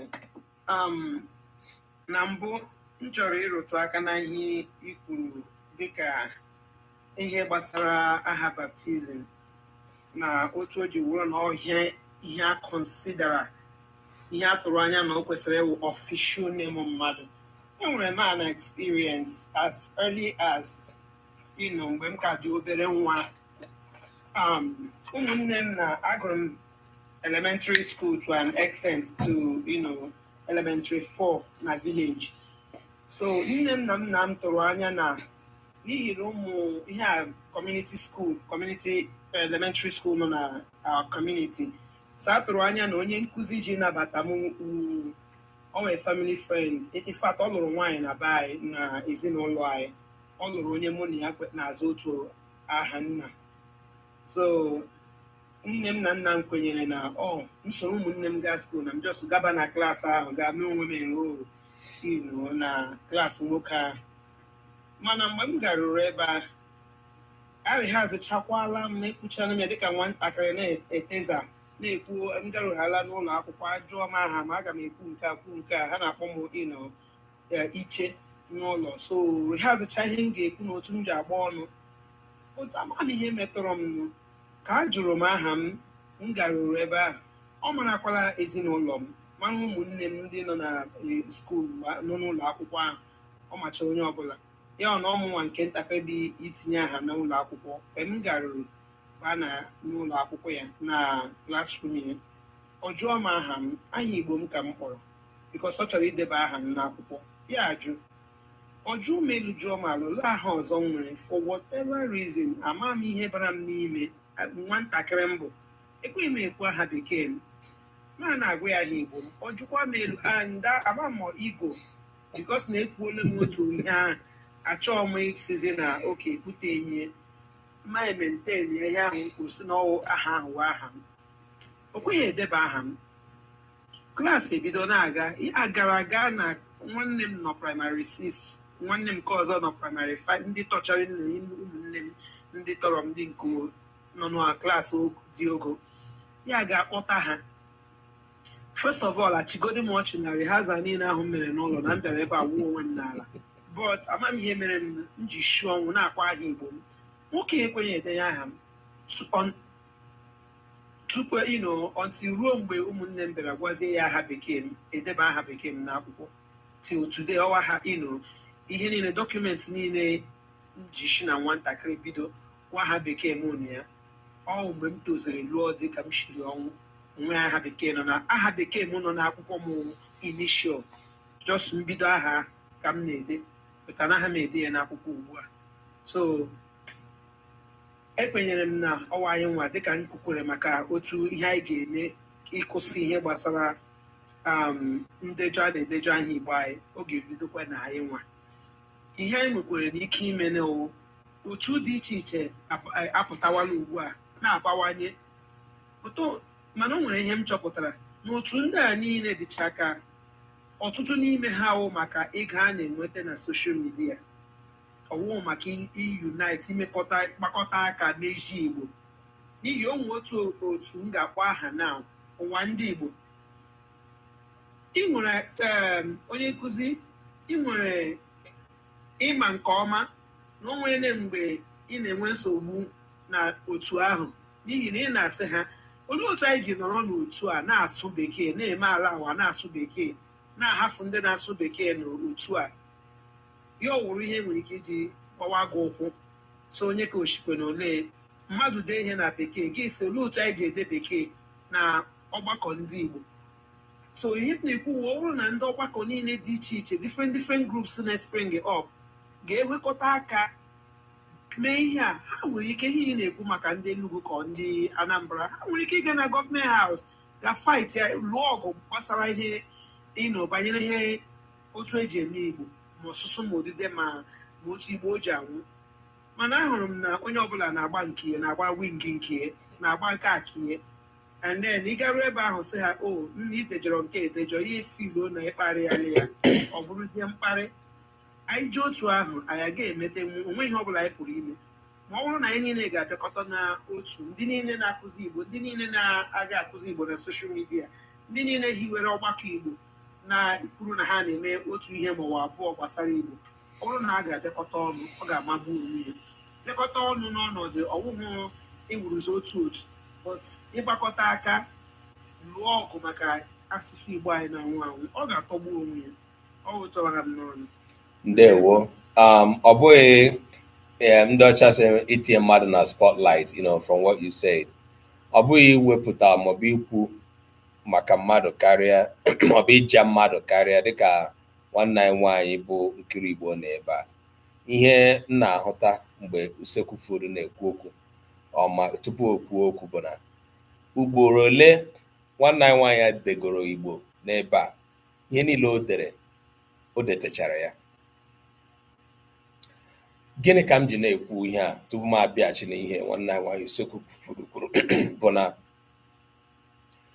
ụfọdụ n'ime ndị na-ege m ntị mgbe m na-akụzi ihe ebe a kwa izu na-eche na ihe mere ị nwere ike iji amụta Igbo ede Igbo ka m si ede bụ na ịbụ a professor of Igbo language. I studied linguistics. My PhD is in linguistics and communications, and then I have a postdoctorate in speech and hearing sciences. Mgbe anyị na-eme linguistics and Igbo na mahadum, we charged the department to say, remove Igbo for us. Our then head of department said, well, and I'm glad today that didn't happen. So even while we were in the university, priding in ourselves was the aspect of linguistics that doesn't have to do with Igbo. But it took a personal determination for people like us to take it upon us and to say, we are studying this course and we're going to do well in all of them. Personal. One able doctor, any reason to be a person that knows how to write Igbo today by virtue of her training. What is it that happened to her that cannot happen to you that are listening to me? Then I liken it to what we just heard from our sister Usekwu Foods. Something she doesn't understand. But the aspect I want to bring out is the aspect of the teacher. Now, I got a teacher na teacher duri denya ha nwa akwụkwọ. N'ihi na ọ ma nwa akwụkwọ ahụ mana na ihe a na-akpọ ya na ọ bụ aha bekee. Nwa akwụkwọ bịa gwa ya aha Igbo ya, ọ sị na ọ ga-edenye. We are coming from afar. In the eyes and mind of that teacher, he was doing a perfect thing. Because I have the So you all can know where we are coming from. Okay? So two things I have said. The example I am seeing that is giving me joy of a person now Igbo, now go Igbo, now university, knowing how at least a few things that she has written, reading correctly well. That means you that are listening to me can do even better. Ụfọdụ ndị mụ na ha na-arụkọ ọrụ na Omenka app bụ ndị m zụlitere na ihe gbasara appreciating the reading and spoken form of Igbo language that are doing well today as adults. It took them personal decisions. Ihe o were ha mkpebi onwe. Ya ka m na-achọ ịkọwa mkpebi onwe. You cannot do any better in Igbo without having this, like without being devotional, religious about it. And enculturation. And for some of you who speak Igbo fluently and think that that is the arrival, oh, we may go arrive, you know that writing is as important as speaking. Very important. Yabuna, this picture our sister painted is a very unique one. But I pointed out now the role the teacher played. This young girl was acting from whatever innovation that came through her head. The teacher said no.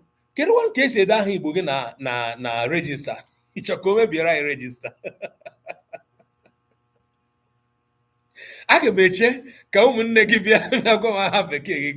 So imagine that. And this is not 19th century. This is not 20th. This is 21st century, right?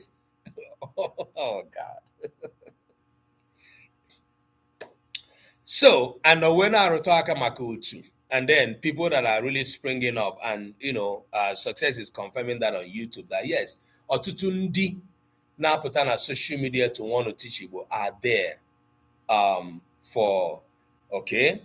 Our sister Nkiribo says she had similar experience. So, Otutundi na pota akuzi Igbo today that are not doing the practical thing like our sister does with her child are there now for the money. Obu ni iwu onye nwere a huge social media account, and because you've been doing Igbo thing, but you've not checked to know whether what you're doing is promoting Igbo or killing Igbo, even though you are getting money out of it. I just pray, I encourage you, please check. Bambo, if you are hearing my voice right now, check yourself, find out. This Igbo I am braggingly teaching, I am proudly teaching. Am I really teaching the right thing? Because once it is that you are not teaching the right thing, you are teaching the wrong thing. And if you are teaching the wrong thing, you are killing the language. You are, especially in writing. Okay? Ọ dị ezigbote mkpa. Ahụgo m ọtụtụ ndị nchere na ha ma Igbo ede. When they write, it becomes a problem for me. And I don't hesitate pointing it out. Okay? Now, what am I saying? You are my student. You come here every week. But that's not enough. You have to do a whole lot. Now, dịka Nkiri Igbo kwuru, ime ka enwe more terminology in Igbo. That is about this. N'ihi na bekee dị anyị n'ọnụ. Ọtụtụ n'ime anyị na-eche na bekee. Anyị na-eche na okwu ahụ anyị chọrọ ịkpọpụta na bekee naanị ka ọ dị. Ụfọdụ n'ime ha nwere ike ọ na bekee naanị ka ọ dị n'ihi na okwu ahụ bụ ihe sitere na ihe omenala na ọdịnala na ọdịbendị ndị bekee. Dịka mgbe enwere ike sị na enwere kọmputa anyị niile na-eyuzuzi. Igbo enweghị aha ọzọ dịka kọmputa. So we had to translate and put it into Igbo form. Okay? Ụfọdụ n'ime aha ndị ahụ Igbo nwere aha ha na-ewepụta, mana otu ihe na-enye nsogbu bụ na otu a wepụta aha taa chọọ ka ọ banye n'ime ihe eji ekwu okwu, in the process of use it to speak and make expressions. Otu ọzọ aha ahụ na-eshi na ha may not want to use that terminology. And oh, one night what set WAEC. Another set of people that are really creating problem for us today, but they involved in setting WAEC. And why that is creating a problem is because the people that are making money out of WAEC, who may not be Igbo, don't even care what you put out there. So long as Igbo, they even want it to be a confusion so that Igbo children will fail. I believe so much with the WAEC papers I'm looking at today. There are some people who didn't know WAEC, na amacha Igbo. When we talk about groups coming together, ekwenyere m na ofu ndị nwere ike ịkpọ oku a, mana nsogbu wee bụrụ ọ bụrụ na onye okwu tara kpọọ oku, ndị okwu ha buru ibu, ha ga-aza oku ahụ. What am I talking about?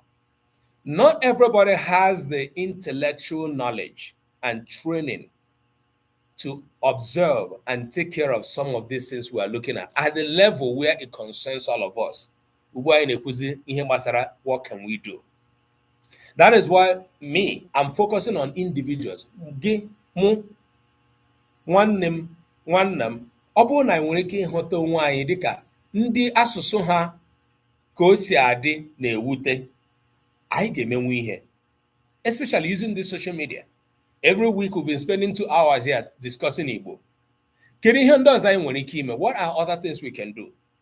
Now, what gave us our name is the app we created, Omenka app. Omenka app is a work in progress. I can arụ ya till tomorrow, and it will continue to be. But ihe ndị anyị mepụtara ebe ahụ, ụfọdụ n'ime ha bụ ihe ndị na-enye anyị obi ụtọ.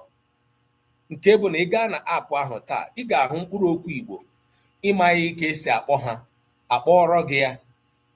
Ọtụtụ mkpụrụ okwu Igbo bụ ndị nọ na the dialects, olundi, ndị anyị na-ewebata na the standard n'ihi gịnị? Anyị nwere nghọta na ọ bụghị okwu niile nọcha na Igbo izugbe.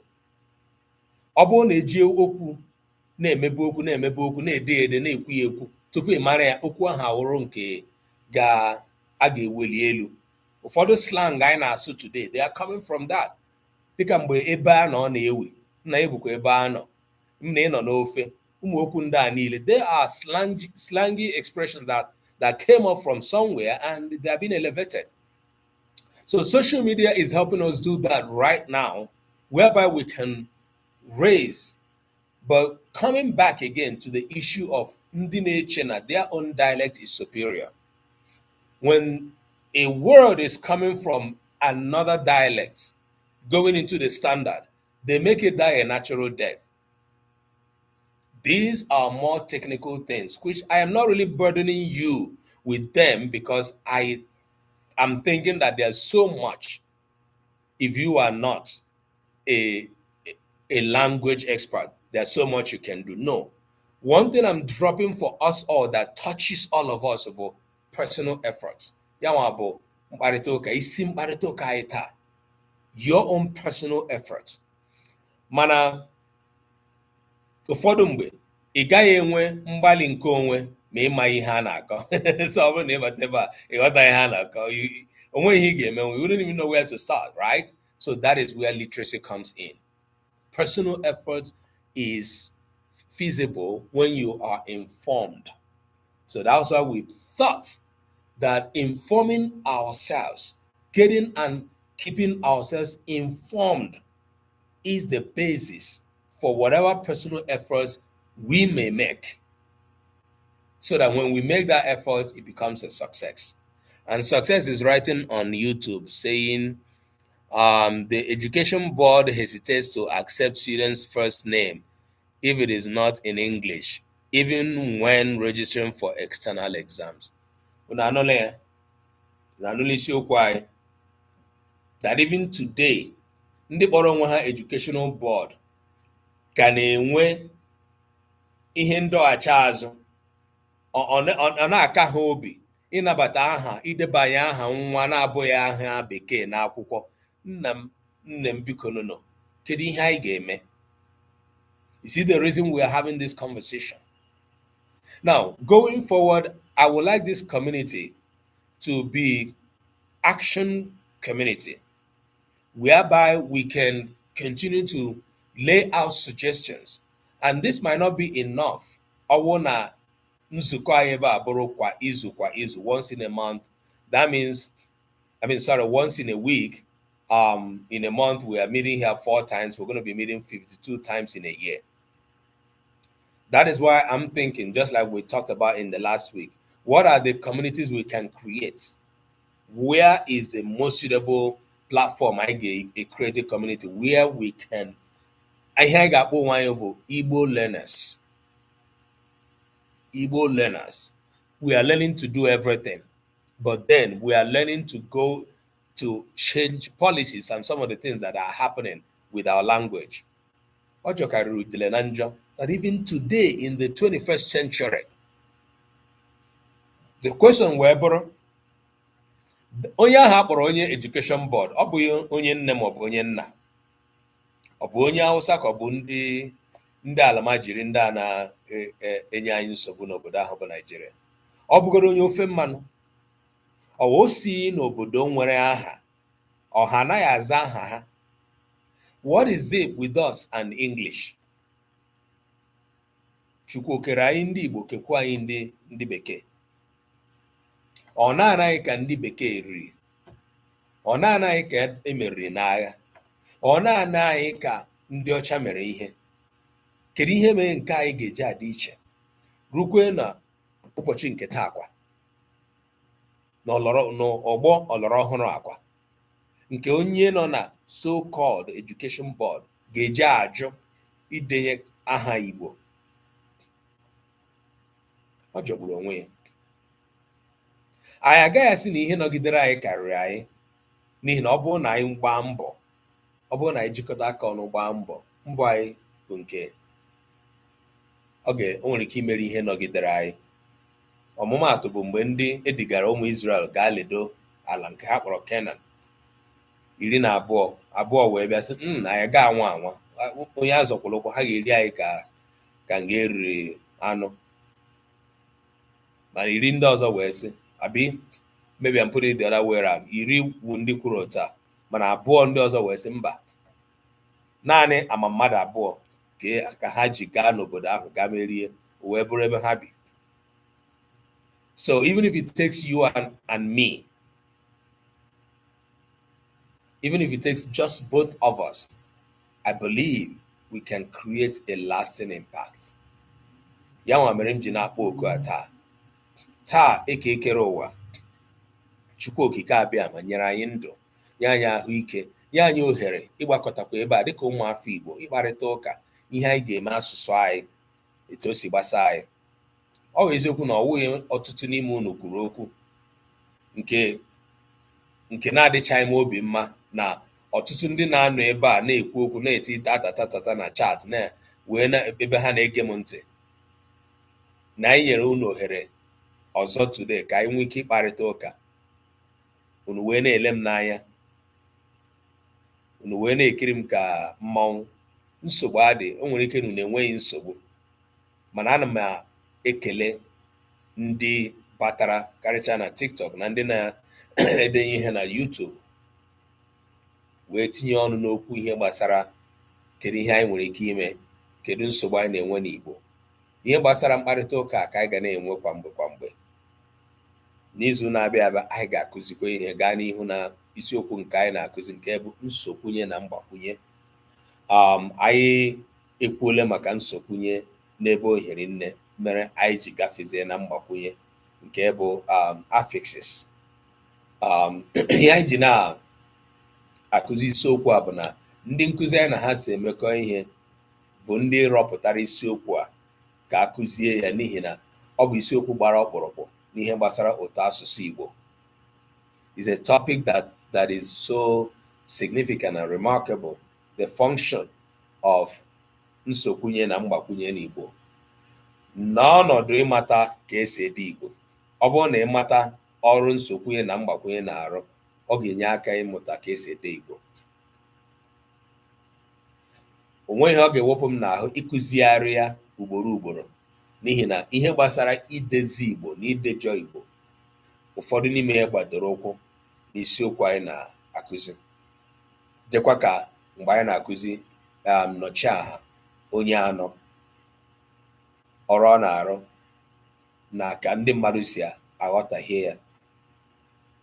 So anyị abịawala na njedebe nke nkụzi nke ụbọchị taa, nke gara n'ọnọdụ mkparịta ụka. Ihe ọzọ m na-ekele Chukwu bụ na mkparịta ụka anyị nyere anyị ohere ịsụ Igbo karịa ka anyị si asụ ma anyị na-akụzi ihe. If today's conversation kind of excluded you or left you out largely, I apologize, but it is awesome that the opportunity was created for us to really, really have this conversation. And you see that I did not continue to ask us to tap on the screen and do that. I really was so consumed by the conversation, and I know that many of you who were here from maybe the beginning till now, you were too. So ana m ekele unu ka Chukwu nọnyere anyị ruokwe n'izu ọzọ mgbe anyị ga-agbakọ ebe a. I believe by next week we would have come to terms with the modalities of the communities, the community that we would like to create and how we want to create it. So I also would like you to please DM me with suggestions. I know last week some people mentioned Discord, some people mentioned Telegram. That decision is something I want to decisively make so that we'll create this opportunity, but it's not going to be it's not going to be WhatsApp, because I want to make sure that people's phone numbers, if possible, are protected. So I would like to get your suggestions. There are some of you who DM'd me from the last week to say they wanted to sign up for personal class or one-on-one. I think I responded to you, except one person that I said I was going to send the link. If you still need one-on-one, the easier way to go is to sign up on our website I have, and or you send me a personal message and on TikTok, so that I will respond to you and we'll take it up from there. So ana m ekele ndị niile metụrụ anyị aka na akara ịhụnanya, na ndị niile nyere anyị onyinye, even though it was a few today, na ndị niile kwuru okwu Usekwu Foods na Nkiri Igbo, and those that also put their thoughts on the chat on YouTube. Chukwu gọzie unu. Ka ụbọchị nta ka anyị chọọ n'Owere nchi. Mgbe ọzọ aga m achọ ịnụ akụkọ otito, your own testimonials about the efforts that you have put since after this today's conversation. Ọ bụrụ na ị na-esonye anyị ugbu a, anyị na-emechi emechi, na ọ dị mkpa ka ịmata na ọ dị mma ịbịa n'oge. Nkụzi anyị na-abụ nke anyị na-eme n'ụbọchị Mọnde niile mgbe ọ kụrụ elekere anyị isi nke uhuruchi Naijiria, ma ọ bụ elekere anya mbụ nke ehihie ọwụwa anyanwụ Amerịka. Bikonu ka anyị nọdụkwa ruo izu na-abịa abịa. Ka Chukwu gọzie anyị, ka m hụ ihe unu niile mgbe anyị ga-ezukọ ọzọ. Daalụkwanụ.